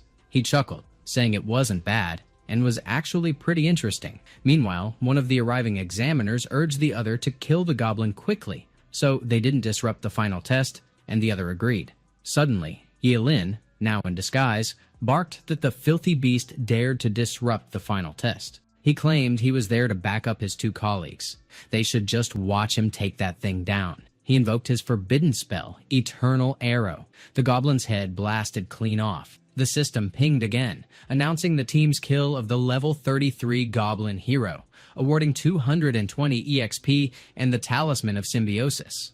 Ye-Lin muttered if it really dropped an item and remarked that the drop rate for demonic beast loot was insanely low. One of the examiners cursed at him, demanding to know which department he was from and snapping that he wasn't even helping, just stealing their kills every chance he got. Ye-Lin shrugged and remarked that he shouldn't bring it up, since he never leaves his name when doing good deeds. So the examiner could just call him a kind man instead. The examiner barked that it was nonsense, and another examiner cut in, urging him to forget about it for now since they needed to finish the exam first and promising they'd track him down after it was over. But Ye-Lin casually threw back that they wouldn't find him after that anyway. Ye-Lin was still deep in the forest, but he had gotten closer to the final test's teleportation gate. He quietly returned the clothes to the unconscious examiner. He commented with satisfaction that he had to admit the illusion skin was absolutely fantastic. Not long after, he obtained the item Symbiotic Talisman, which could bind to only one person, letting both completely share the experience gained from killing monsters for 6 hours, as long as their levels weren't more than 10 apart. He called it incredible stuff and muttered that if used right, it was basically the same as earning double EXP. Suddenly, Ji-Ling screamed, shouting for someone to save him. His voice cracked as he screamed for help again. The beast chasing him swung its deadly scythe straight at him. He screamed again. Before he could even register the impact, he realized Ye-Lin had yanked him out of harm's way. Relieved, he blurted out how glad he was to be okay and immediately demanded to know where the goblin hero was, but Ye-Lin told him to relax because other examiners had already killed the goblin hero. He warned him sharply not to move his hand. Ji-Ling awkwardly muttered that he didn't think he was gay. Ye-Lin cursed at him in irritation, and as he snapped to know what the hell he was talking about, he ordered him to scram, but Ji-Ling panicked and yelled that the monster was attacking. Ye-Lin unsheathed his sword in one smooth motion. He unleashed his forbidden spell, Lifespan Sword Skill. The system instantly notified them that the level 13 Anubis soldier had been killed, granting 130 EXP and triggering the symbiosis effect. Ji-Ling's eyes widened as he asked if it was the symbiotic talisman and where Ye-Lin even got it. Ye-Lin snarled that he should just go kill the mobs himself, calling him a disgusting thing, and Ji-Ling rushed to explain it was a misunderstanding and that he was actually really straight. But Ye-Lin waved him off, ordering him to scram and stop following him. since they had the symbiotic talisman and needed to level separately to maximize the shared EXP effect. Jiling reluctantly agreed, but muttered that there weren't many monsters around that he could handle. Elsewhere, one of the students shouted for the others to hurry because a level 10 werewolf was about to die. Then someone suddenly noticed Yelin's speed and exclaimed how ridiculously fast he was. Another gawked that it was absurdly broken, while someone else demanded to know what skill he used to wipe out 3 werewolves in an instant. One of the students confidently explained that he knew Yelin. He was the forbidden spellcaster who had ranked first in the previous test, only for another to scoff and ask if he was the short-life forbidden spellcaster, wondering if he planned to die killing monsters like that. Someone interrupted and pointed out that Yelin looked like he was actually recovering, and another observed that it seemed to be because of the equipment on his wrist. Yelin frowned inwardly, determined to hide the secret of his immortal body from them. Suddenly, a frantic student yelled that they should run and begged for help. Another cursed loudly and shouted that they had to get out because a level 20 Minotaur was coming. And yet another screamed that level 20s were no joke since they could kill them instantly. Yelin stepped forward, blocking the path of the incoming beasts, and laughed. He told them all to run because every last one of those monsters belonged to him. In a blur, he darted forward and sliced down every monster in his way. Once he finished, he calmly sheathed his sword like nothing happened. Meanwhile, the system bombarded Jiling with notifications as the symbiosis effect triggered multiple times, and he couldn't stop grinning as he muttered that his boss was way too awesome, since leveling up like this was insane and nobody else could pull it off. On the other side, Principal Gao watched the test unfold along with the other principals. He sighed, lamenting that if only Ye Lin wasn't a forbidden spellcaster, Qing Cheng would have gained another dragon. While Principal Su noted that Ye Lin had slaughtered almost every monster inside the test area, which meant the number of test takers failing to reach the final test due to monster attacks had dropped sharply thanks to him. Somewhere else, a group of students shouted for everyone to look. One of them declared that leaving late was actually a blessing, because now that those monsters were gone, their route would be clear. And another agreed, noting how it really did look like there weren't any monsters left ahead. Someone cheered that it was great since they could get to the teleportation gate safely. And as another urged everyone to hurry up, someone else questioned what the rush was, and how they could even take the test if they got injured. And meanwhile, another student reminded everyone that the moment they stepped through the teleportation gate, it would be time for the final test. Yelin muttered that all the monsters were dead anyway, and that he'd just hit level 18, grumbling that the higher the level, the harder it became to climb. It was finally time to enter the final examination zone. He stepped into the portal without hesitation. Behind him, the entire scenery shattered like glass.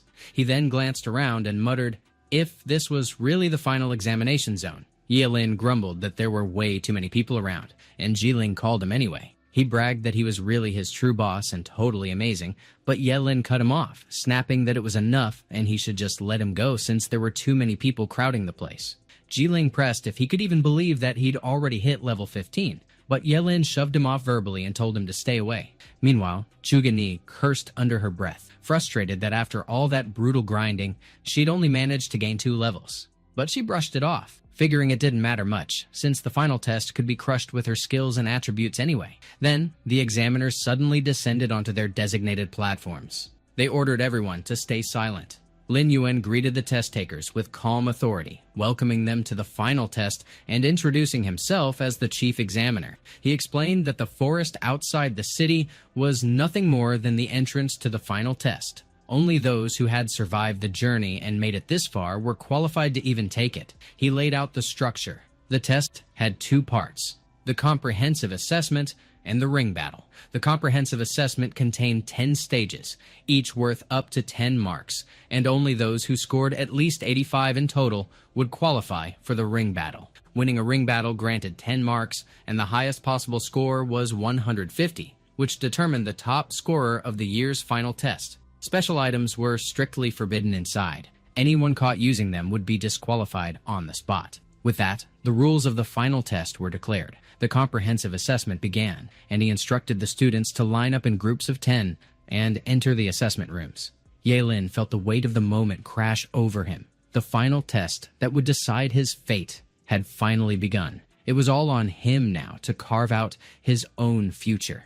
The students filed into the assessment rooms one by one. leaving only the examiners behind in the gathering hall. Lin Yuan stood there reviewing the data in his hand when the Supreme Academy Supervisor, Su Cheng-shin, arrived and apologized for being late. He waved it off, saying she was right on time, and she immediately asked if there were any standout test takers this year. He confirmed there were quite a few, especially Lin Ye, who was already level 18. And when she saw his stats, she remarked that he was already qualified for enrollment into the Supreme Academy. Lin Yuan sighed that it was a shame. She noticed he was a forbidden spellcaster, and pointed out that even with an A-class profession, the Supreme Academy would still accept him. Lin Yuan explained that this was exactly why it was unfortunate. If he weren't a forbidden spellcaster, Qing Cheng would gain another dragon-level powerhouse. She quietly agreed it was indeed a shame. Suddenly, they received a notification that the test results had just updated, showing Ye Lin was on the second stage of the comprehensive assessment, the attributes test, and had scored full marks. His stats displayed jaw-dropping numbers: strength at 480, agility at 270, and mental at an astonishing 1,199. One of the examiners blurted out in disbelief, questioning how a forbidden spellcaster could possibly have 480 strength, whether he had gear boosting it, and why he'd even need that much strength unless he planned to brawl like a warrior. Another examiner agreed, pointing out that 480 strength already surpassed a lot of warrior-class professionals.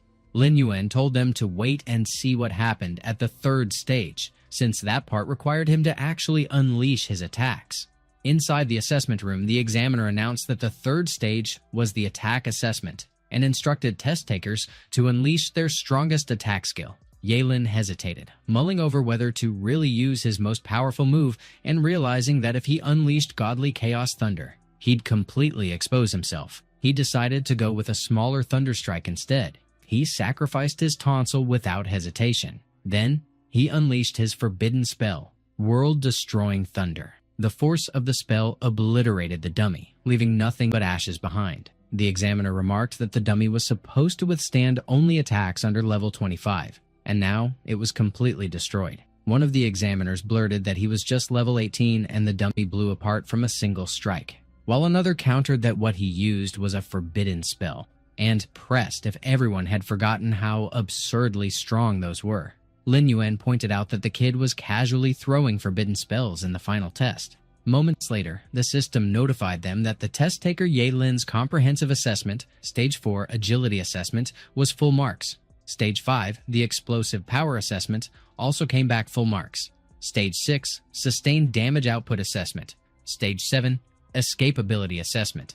And every other assessment down the line. Full marks without exception. Lin Yuan muttered that the kid tossed around forbidden spells like they were nothing, so surviving past 20 would practically be a miracle. Another examiner nudged him and asked if he planned to raise the difficulty level for the final stage. He turned to Su Cheng-shin for her opinion, and questioned if the Supreme Academy would even take him in if he somehow got all full marks, but she apologized and refused. From her view, Luo Jun, Wang Zhenglin, Zhuge Ni, and Jiling were far more suitable for the Supreme Academy. A forbidden spellcaster, after all, gained strength by trading away his lifespan, so the Academy would just be wasting resources on him. Lin Yuan conceded and sighed that it was a shame. Moments later, students began emerging from the assessment rooms. Jiling called out to Ye Lin, boasting that he scored 96 marks and was basically set.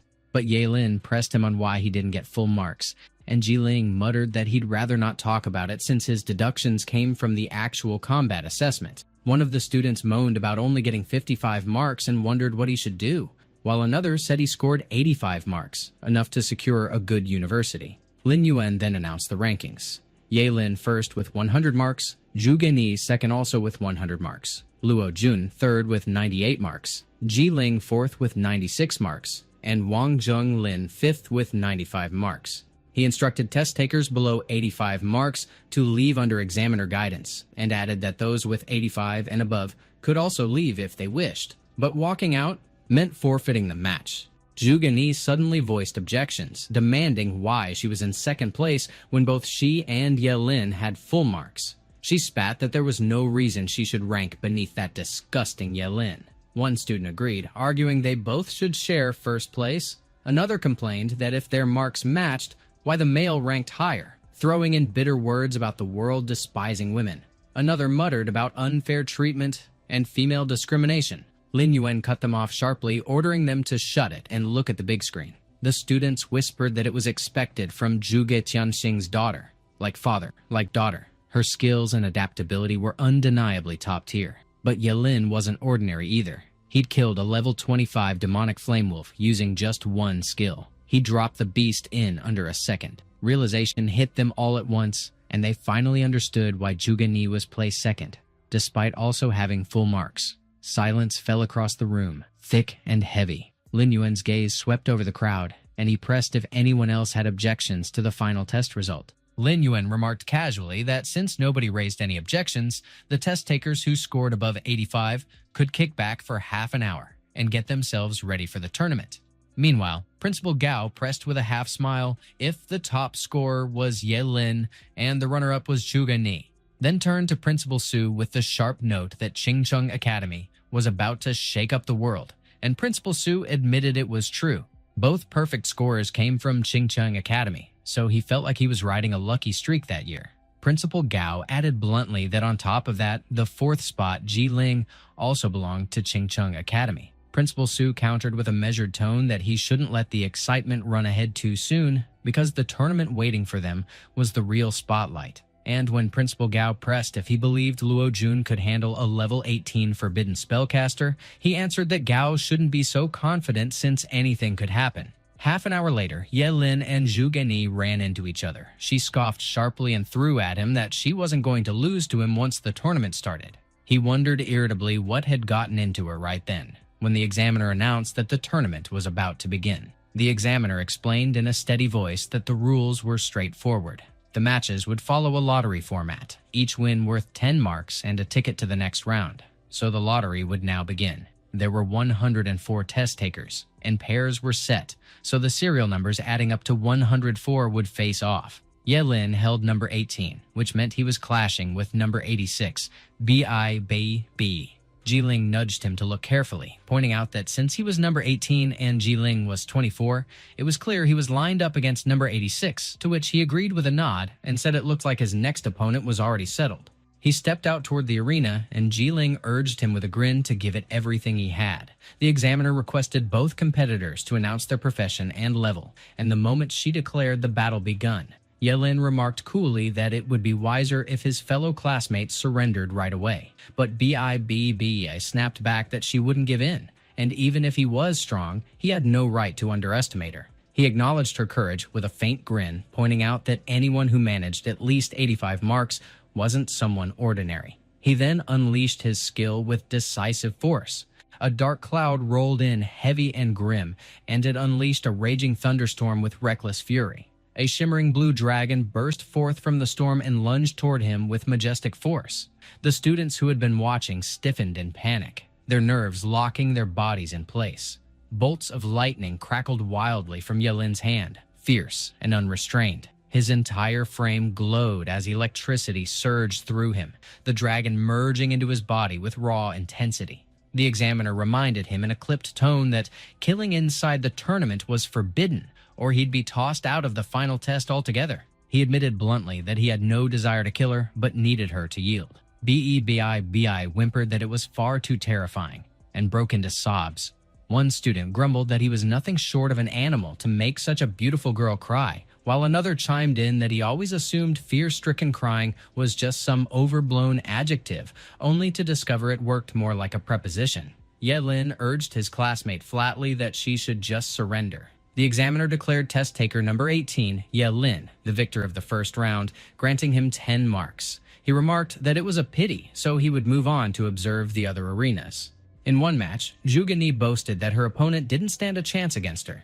In another, Luo Jun scoffed if someone like his opponent truly dared to face him. Meanwhile, Ji Ling laughed with sharp delight, boasting he had never savored the thrill of crushing someone purely through overwhelming difference in levels. The examiner announced the winners as numbers 46, 129, 79, and 12. She proclaimed that the second round of the tournament had officially started. Chen Chengchen muttered that if Ye Lin turned out to be his opponent, things might get troublesome, but he declared he would still prevail, flaunting his rank as a level 11 cloud stepping swordsman. Ye-Lin wondered sharply if he carried that much confidence just being level 11 and suspected he might have some ultimate trump card, deciding he couldn't afford to lower his guard.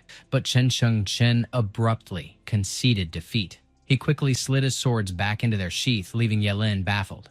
Ye-Lin demanded if he hadn't just claimed victory was his. Chen Sheng-chen insisted, of course, he would win, arguing revenge could wait since they were bound to meet again down the road. The examiner, hesitant and uneasy, announced that test taker number 18, Ye-Lin, had claimed the second round, adding another 10 marks. One student questioned aloud if he had truly won without fighting, while another pointed out how easily he advanced since his opponent folded, and another griped that it seemed a little much.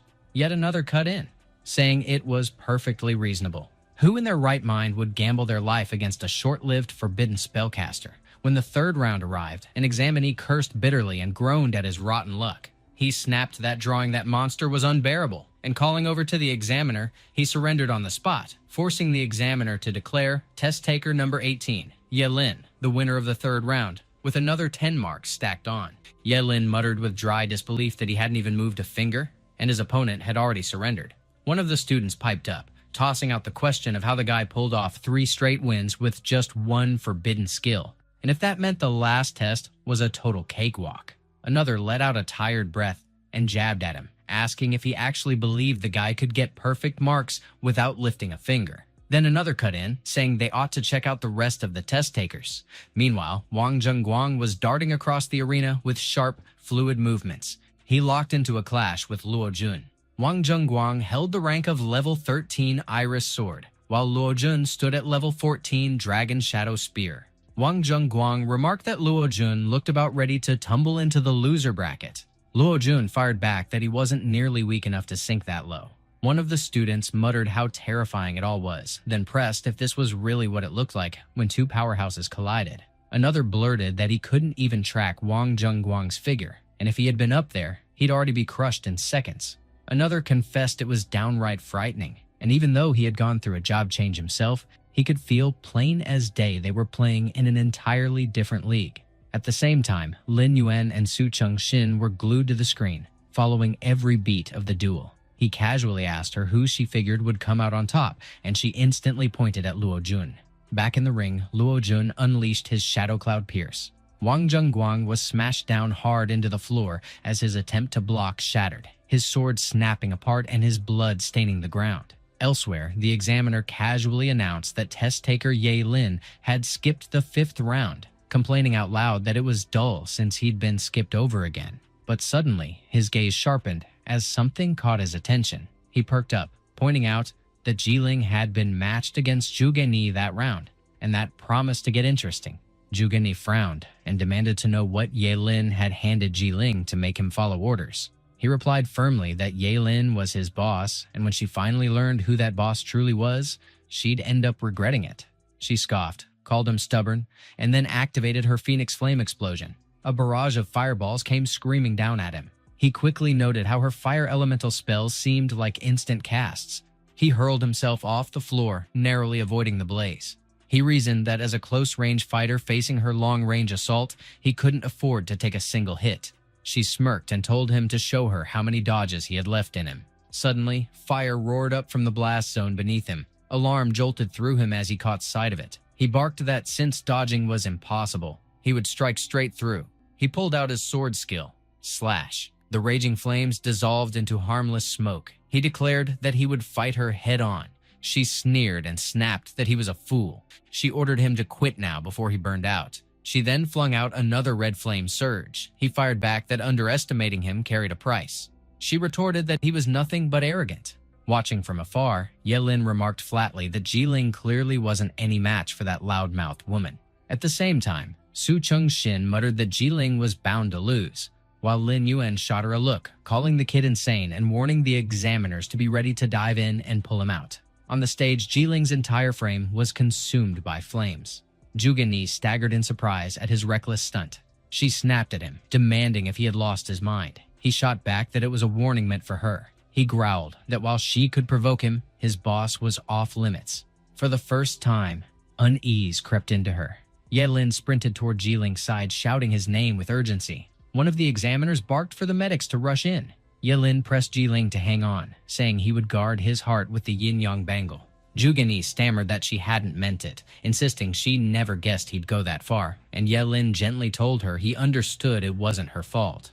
The examiner confirmed that test taker Jiling's life wasn't in danger, but his body carried massive burns, and he needed immediate transport to the hospital. And as Jiling wheezed out that Yelin should give it everything, Yelin quietly told him he'd done well. The examiner then moved the event forward, announcing that the quarterfinals were up next. Jugani against Lin Linglin and Yelin against Luo Jun.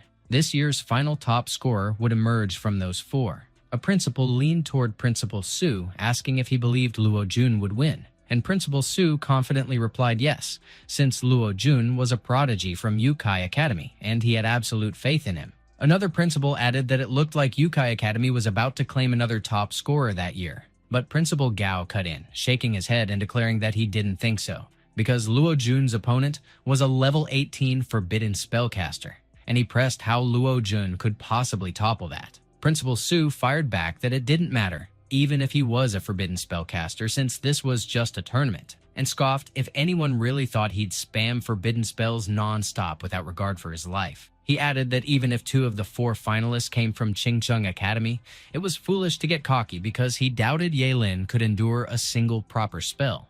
Principal Gao replied that they'd see who ended up laughing last, and another principal finally cut them off, telling them to drop the bickering because the round was kicking off. Luo Jun bragged that he finally got the chance to clash with Yelin. He considered him the only rival worth paying attention to, and once he crushed him, the title of top scorer that year would practically fall into his hands.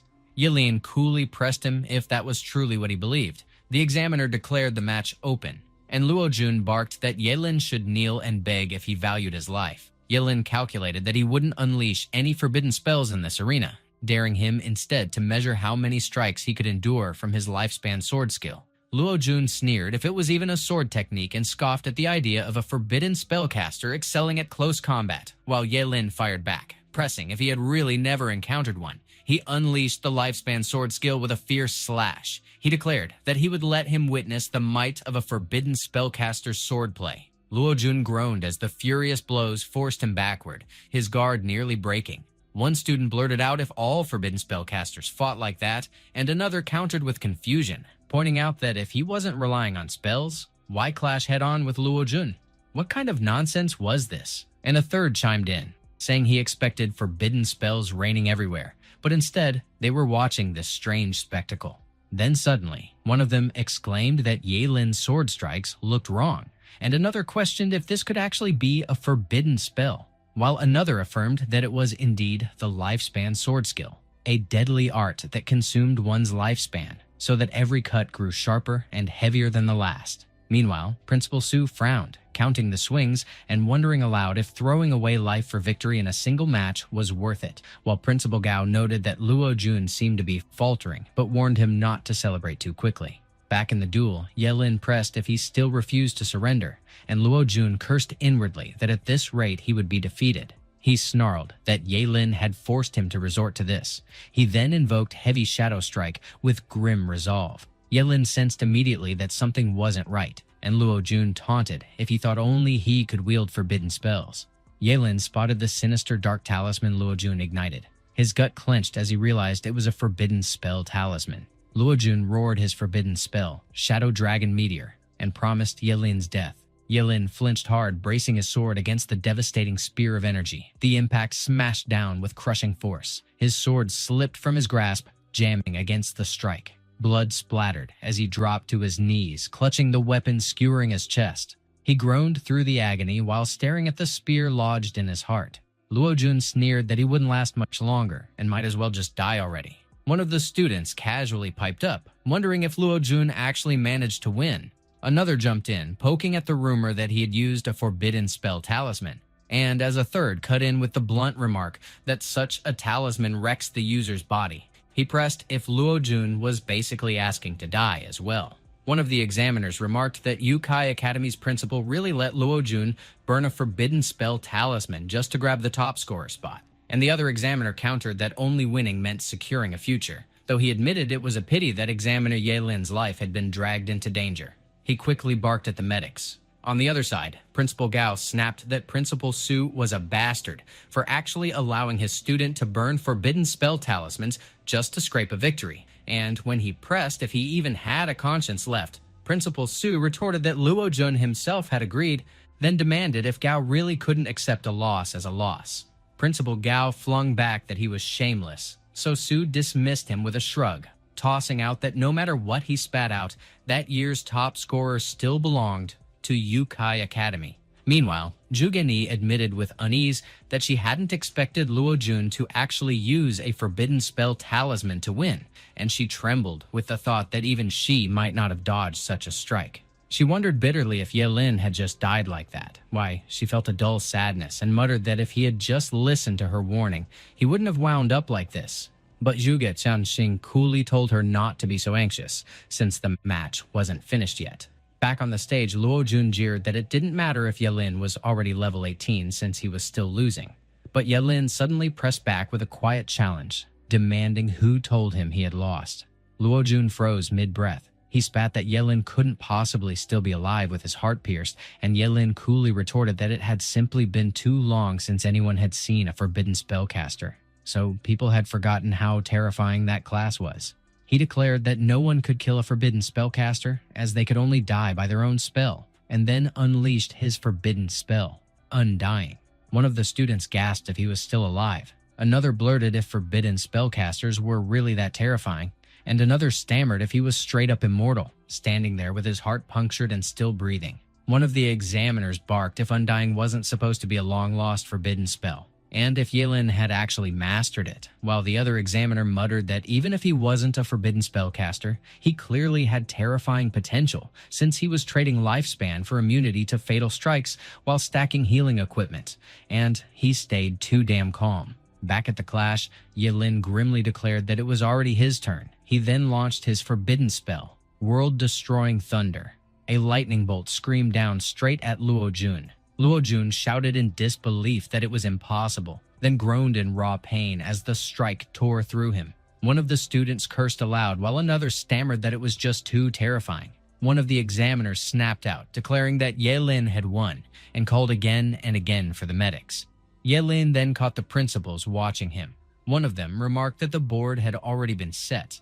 Yelin crashed down on his knees, hacking blood in a sharp spray that stained the ground. One of the principals spat a curse at Principal Gao, raging that Yelin's forbidden spell had backfired, while Principal Gao retorted with grim weight that the spell he unleashed was so overpowering, it might have wrecked all his organs inside. Yelin figured he ought to play it up more, and he worried what kind of mess it would cause if any of them started doubting him. Then, out of nowhere, Principal Su declared he would file a report because Qingcheng Academy's Yelin had dared to use a deadly forbidden spell on a level 14 job changer, calling it attempted murder, while Principal Gao snapped back, asking if he had no shame at all and reminding him who struck first.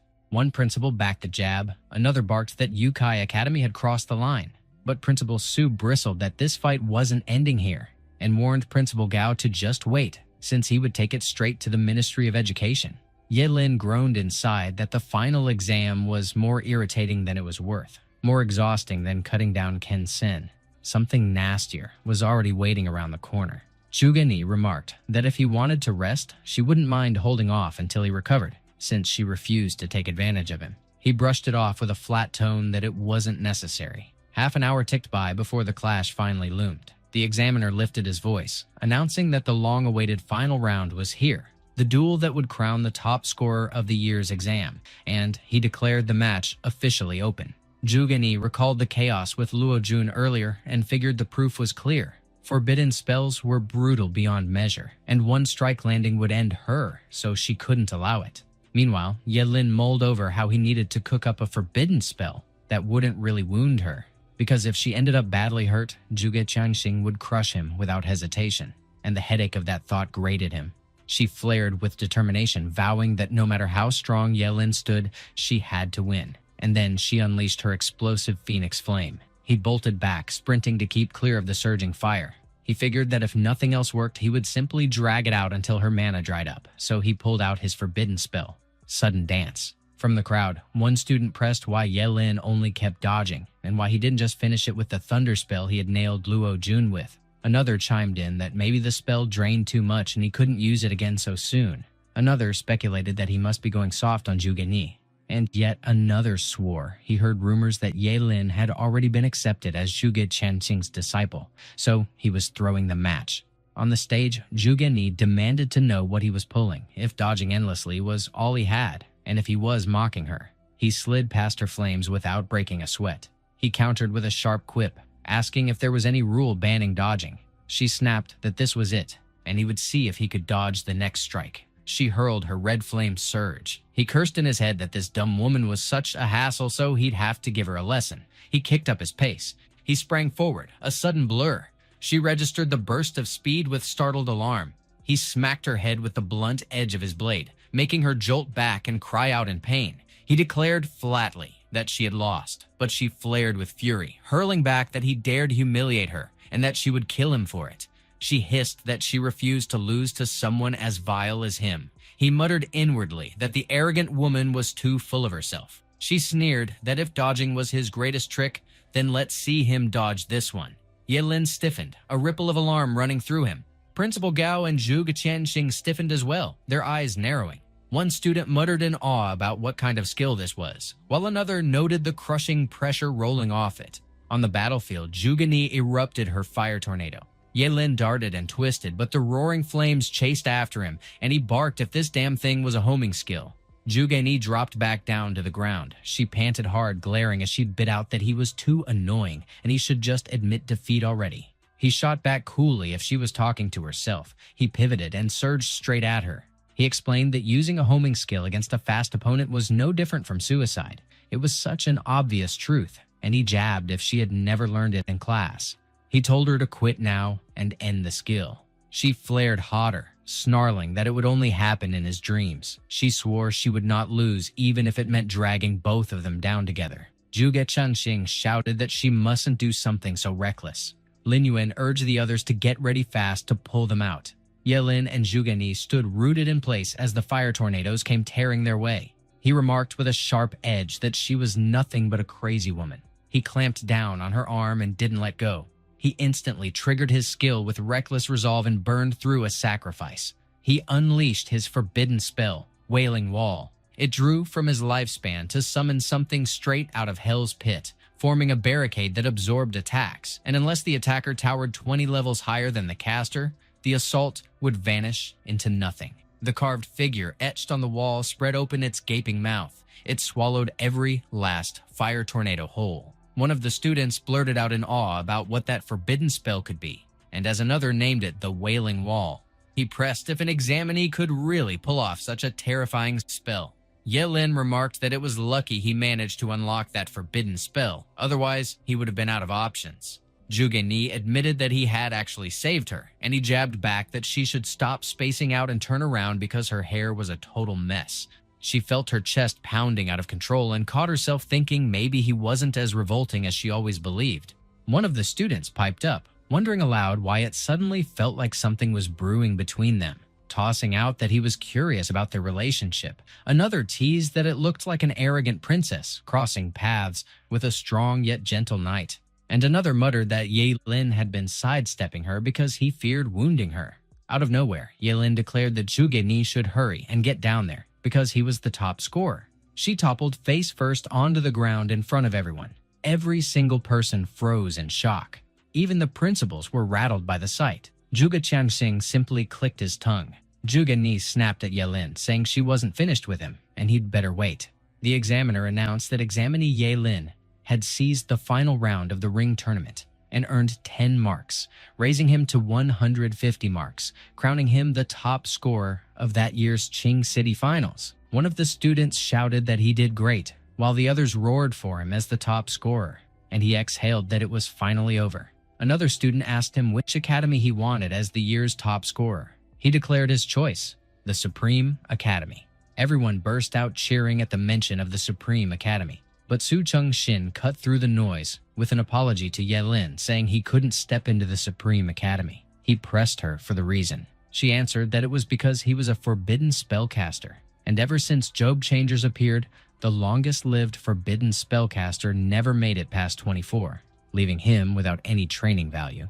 He went quiet for a stretch, then admitted that he understood. One of the students asked if that meant a forbidden spellcaster couldn't attend the Supreme Academy. Another pointed out she wasn't wrong because their lifespan was so short no academy would waste resources.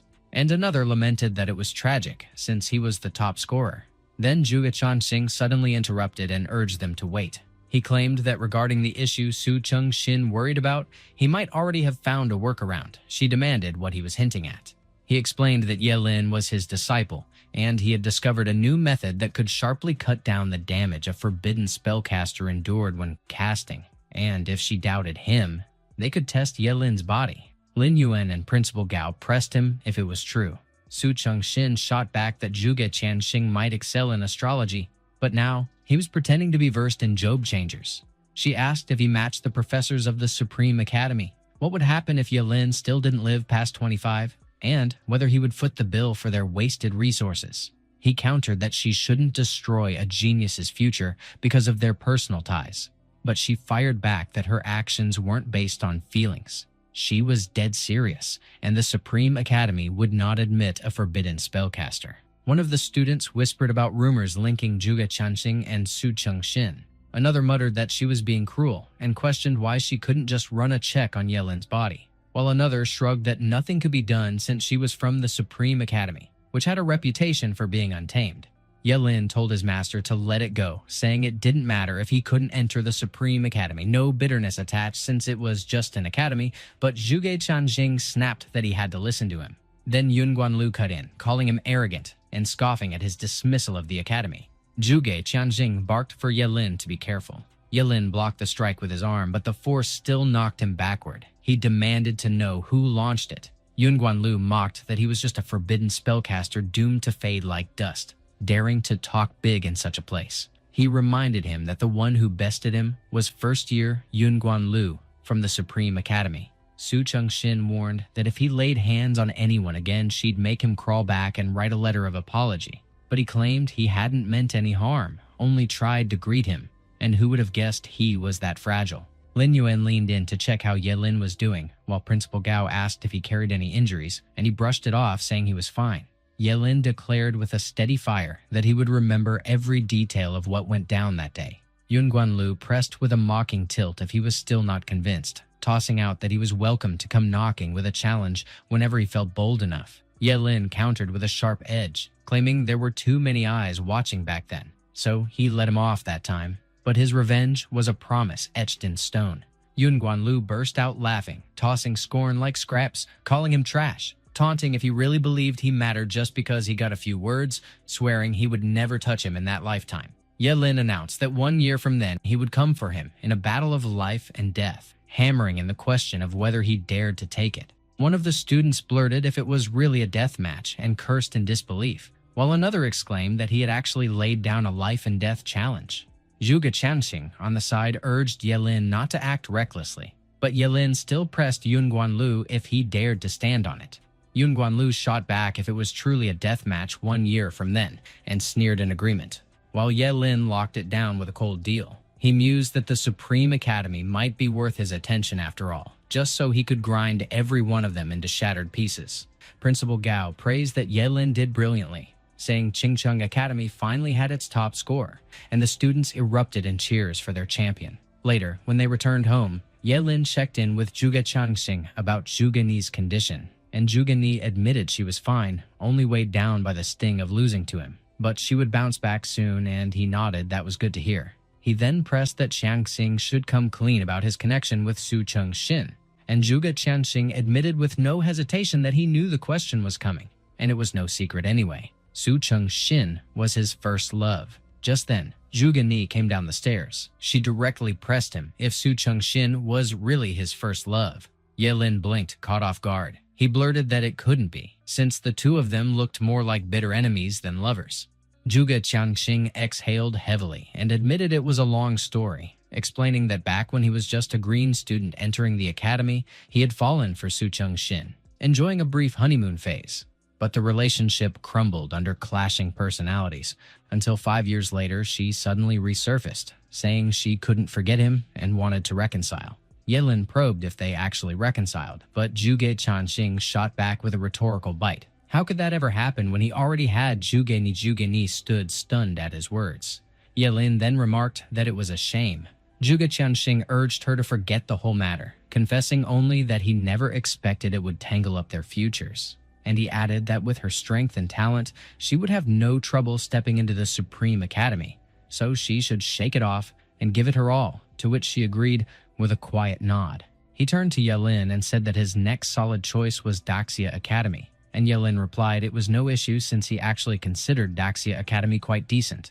Zhuge Qianxing concluded that both of them should rest early, pointing out the admission staff would probably show up at school in the morning, and as Zhuge Ni murmured her agreement, Yelin also gave his, admitting he felt drained that day. The next day, Principal Gao remarked with some urgency that they should come quickly, since the prodigies of Qingcheng Academy had already racked up impressive grades.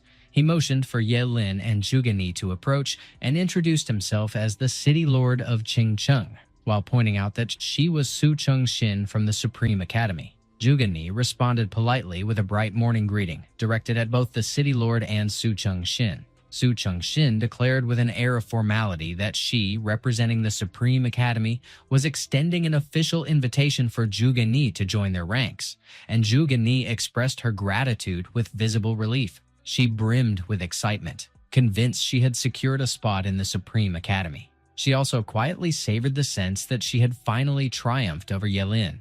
Principal Gao then shifted his attention toward Yelin and urged him to come forward since the City Lord had come specifically to award him the honor of top scorer, along with a prize of $5 million. The City Lord, Hu Weng, greeted Yelin warmly and observed that the aura of a top scorer carried its own rare strength, and Yelin offered his greeting back with equal courtesy. The reporters on the sidelines remarked that it was clear Hu Weng was sharing a cordial exchange with the year's top scorer, and that his expectations for the youth reached high. Yelin pressed about when exactly the $5 million would arrive, and Hu Weng reassured him firmly that he would receive every last cent without fail. Yelin offered his thanks and admitted that after surviving years in the slums, poverty still loomed in his mind like a shadow he dreaded. Suddenly, Hu Weng ordered that the rewards be brought out at once. Yelin quickly inquired if the prizes included skill scrolls. The reporters rushed to snap photographs of the moment the rewards were revealed. Hu Weng declared that, as Qingcheng's representative, he had prepared not only $5 million, but also an epic-grade self-selection skill scroll, specifically for the top scorer. On top of it all, sat a rare and valuable qualification granting admission into the top scorer realm. Yelin pressed about what exactly the top scorer realm entailed, and as he mentioned that it sounded like a secret domain reserved solely for each city's top scorer, Hu Weng confirmed his guess and added that those who entered would also be shielded from any damage. Yelin raised his brows and questioned if full immunity to damage was real, and whether he could grind his levels straight up to 99 before leaving.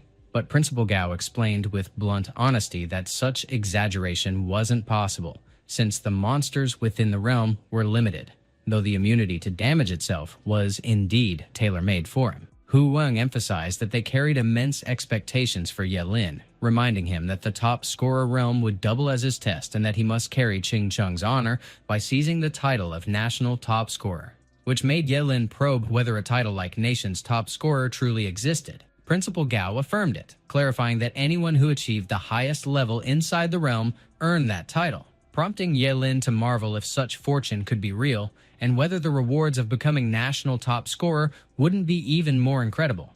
He then declared with sharp certainty that they need not worry, because he would without a doubt seize the title of nation's top scorer. Hu Weng responded that it was excellent to see his confidence, and while Principal Gao chuckled, remarking that Qingcheng would blaze brilliantly when the time came, Hu Weng urged everyone to gather so they could take a group photo together. Moments later, Zhuge Qianxing reminded Yelin with serious weight that he must never use any lifespan-draining skills while inside the top scorer realm. Yelin replied that he understood, since even though the secret realm provided immunity to all harm, it could never halt the steady march of age. And Zhuge Qianxing confirmed that he had pinpointed the truth exactly. Zhuge Qianxing remarked with an indifferent tone that he had other matters waiting for him inside Qingcheng, so the kid should handle himself carefully.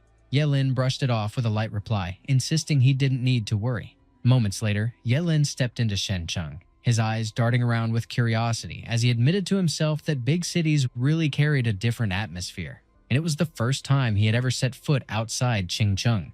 While he strolled toward a towering building, Bailin spotted him without effort. She pressed him with a direct question, wondering aloud if he was Ye Lin, and as she smoothly introduced herself as the receptionist, she motioned for him to follow her to his lodging, earning his thanks.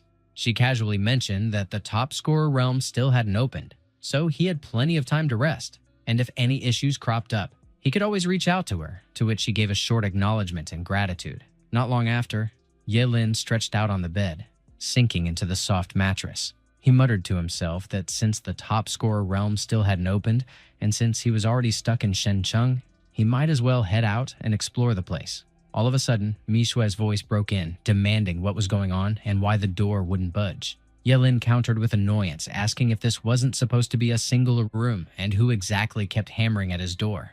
Mi Shue barked back that he should open it up immediately. Her hands rested sharply on her waist. A teddy bear backpack dangled behind her. She shot another question, wanting to know who was inside. Her eyes locked on him as she fired again, demanding who he was and why he dared to sit in her room. He snapped back that she was the one needing to explain herself, but she spat curses, roaring that he was nothing but a filthy pervert, barging in and laying himself down like he owned the place. Her voice rose with challenge, promising she would show him real colors and daring him to swallow her fist. His heartbeat jumped when her fist shot straight at him without hesitation. He jerked sideways just in time as her power exploded outward. The blast sent every window in the room slamming open with a crack. She swore with frustration, grumbling that the pervert had surprising reflexes. He stared in shock, realizing this little lowly could unleash such ferocity in an instant, and he tried to reason that she should wait, that she had gotten it wrong because he wasn't any pervert. But she spat back with zero pause that his excuses were nothing but lies, and she told him to take it. He pleaded again for her to stop. He realized with irritation that he was being pushed into a corner, so he decided to burn through his appendix. He unleashed his forbidden spell, Realm of Wood. She groaned in outrage, yelling what the hell those things were and why she couldn't break free. He explained bluntly that she should quit wasting energy. It was a brand new forbidden spell he had just mastered, crafted precisely for wild Lolas like her. She shrieked again that he was a pervert and demanded to know what he was planning to pull. He bragged that it was room 6099 and flashed his room card, tossing out that she could check it herself if she didn't believe him. She snapped back that it was impossible since her card also showed 6099. He dropped his spell once she finally cooled down. She muttered that he could check the card himself if he still doubted her. But the twist hit when the card clearly displayed 6609. She blurted out why it suddenly turned into 6609 and insisted it couldn't be, while he dryly pointed out that maybe she just held it upside down. She admitted he nailed it, and with an awkward laugh, and she apologized, confessing it was her fault for jumping to conclusions. He brushed it off, telling her to forget it, and reminded her to ask the staff to fix the door when she headed out.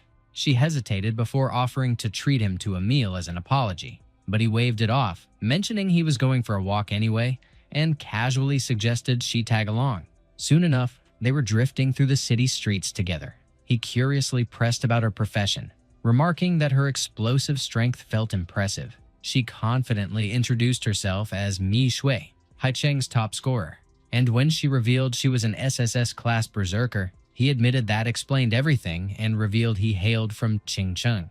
She guessed that must mean he was accepted into the Supreme Academy, but he shrugged, admitting he had planned to go, yet they turned him away. She protested, demanding how they could reject him after the strength he had displayed, but he dismissed it as fate since he was a forbidden spellcaster, one cursed with a short lifespan. She stiffened in discomfort hearing that title tied to him. She quickly shifted the mood, urging him to drop the heavy talk, promising instead to bring him to a place with good food, to which he casually agreed. Not long after, she remarked that the spot was known as Shengcheng's most famous restaurant, urging they grab a seat, while he nodded that the place looked nice. Out of nowhere, Yi Ningning cut in, mocking Mi Shui and sneering if a brute like her could actually find a man to share a meal with. Mi Shui's eyes narrowed as she recognized her instantly. Yi Ningning smirked and mocked that it seemed like mating season for her. She then turned to Ye Lin, flashing a fake sweetness as she grilled him on what he possibly saw in Mi Shui, claiming she had nothing worth offering,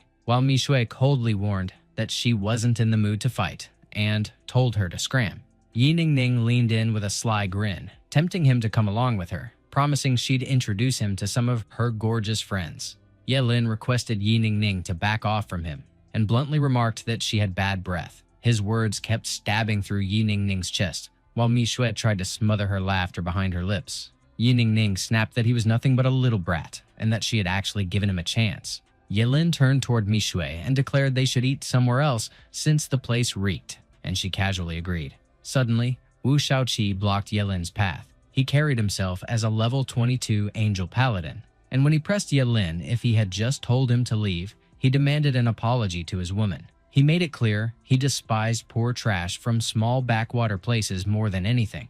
Yi Ningning urged that he needed to teach those two punks a proper lesson. Mi Shui pointed out nervously that Wu Shaoqi was a level 22 angel paladin, and she feared both of them couldn't win against him. But Ye-lin chuckled that it was fitting, because a poor guy like him hated rich punks like him who stank just as foul. Wu Shaoqi narrowed his eyes and pressed what exactly he just said. Ye-lin shot back that he wanted to fight a level 22 angel paladin right here and now. One of the bystanders exclaimed that this was an SSS class angel paladin, while another murmured about the crushing presence and wondered aloud if those two were truly going to fight. Then an investigator cut through the tension and warned that job changers were forbidden from fighting inside the city, violators facing a 30,000 fine and 30 days of detention. Mi Shui reminded him that the top scorer realm was opening soon, so there was no point in fighting here, and Ye-lin admitted she was right. Wu Shaoqi sneered that he would remember him, warning that if he saw him inside the top scorer realm, he might not be able to kill him, but he could still grind him into a fate worse than death. He scoffed that they should just go, and Yi Ningning shot back for him to wait, because he was nothing but trash. Mi Shui lowered her head and confessed she had troubled him yet again. Ye-lin raised an eyebrow and asked who that girl was and why she carried so much hostility toward her. Mi Shui explained she was her half-sister and had opposed her since they were kids. For that year's final test, she had feared Mi Shui might steal the top scorer spot, so she deliberately moved to a smaller city to take the test, and Ye-lin asked in surprise if that was even allowed. Mi Shui confessed she wanted to repay him by treating him to a meal, but instead dragged him into trouble, and he shrugged it off, saying it was fine and suddenly felt hungry, so they should hurry and find a place to eat. She hesitated and asked if they were still eating there, and as he answered, of course, he reminded her she mentioned the palace was famous, saying his appetite was wide open. The next day arrived, and all the top scorers gathered at the entrance of the secret realm. A camera buzzed as it recorded the gathering scene. Zheng Kanqi greeted the crowd, introducing himself as the supervisor of the top scorer realm for that round, announcing that it would be opening shortly. He instructed everyone to get themselves ready. Meanwhile, Ye-lin looked at Mi Shui packing bundles of food and asked why she was preparing so much, and she explained that they would be stuck inside for a few days and she had nothing else to give him, so she prepared meals so he wouldn't starve inside. Ye-lin nodded that her reasoning made sense.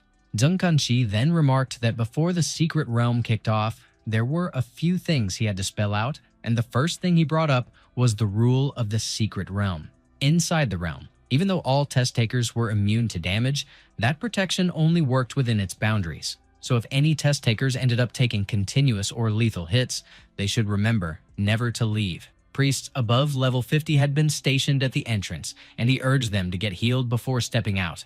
Otherwise, the consequences would be brutal. The second thing, inside the secret realm, if any of them lost an arm or a leg, they should make sure to grab it if possible. They were told to look for a priest to stitch it back on before leaving the realm, because regrowing a fresh limb would be a nightmare.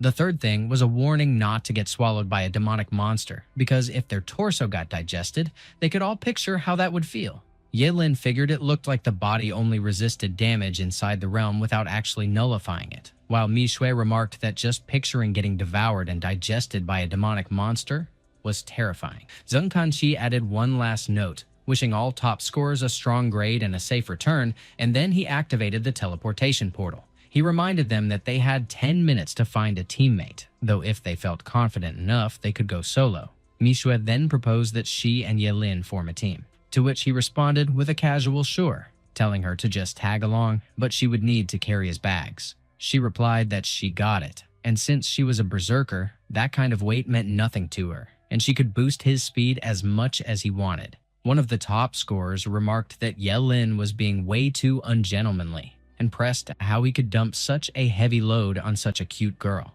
He then addressed Mishui as a friend and pitched that she should team up with him instead because he would never stick her with menial chores. But she snapped back asking what he knew, telling him to scram before she smashed him into a pulp. Meanwhile, Yi Ningning declared that anyone who wanted to live should join their group, but they only took those above level 20. And Yelin quipped whether a level 22 Angel Paladin wasn't a bit much. Wu Shaoqi and his crew then strode past Yelin. He confirmed if he was Yelin and remarked that he had already investigated him, learning he was from Qingcheng, just a small county town. And Yi Ningning chimed in that reaching level 18 there was rare, but a redneck stayed a redneck, so he wouldn't climb higher. Wu Shaoqi warned that he would give him one last chance to kneel and kowtow 3 times, and he would pardon what happened before. Or else, once inside the realm, who knew what might go down? But Yelin just chuckled and branded him an idiot. Wu Shaoqi got so furious that he cursed and swung his fist. All of a sudden, Zheng Kanqi barked at him to cut it out because this wasn't the Wu family's turf, and if he dared stir up trouble, his exam qualification would be yanked.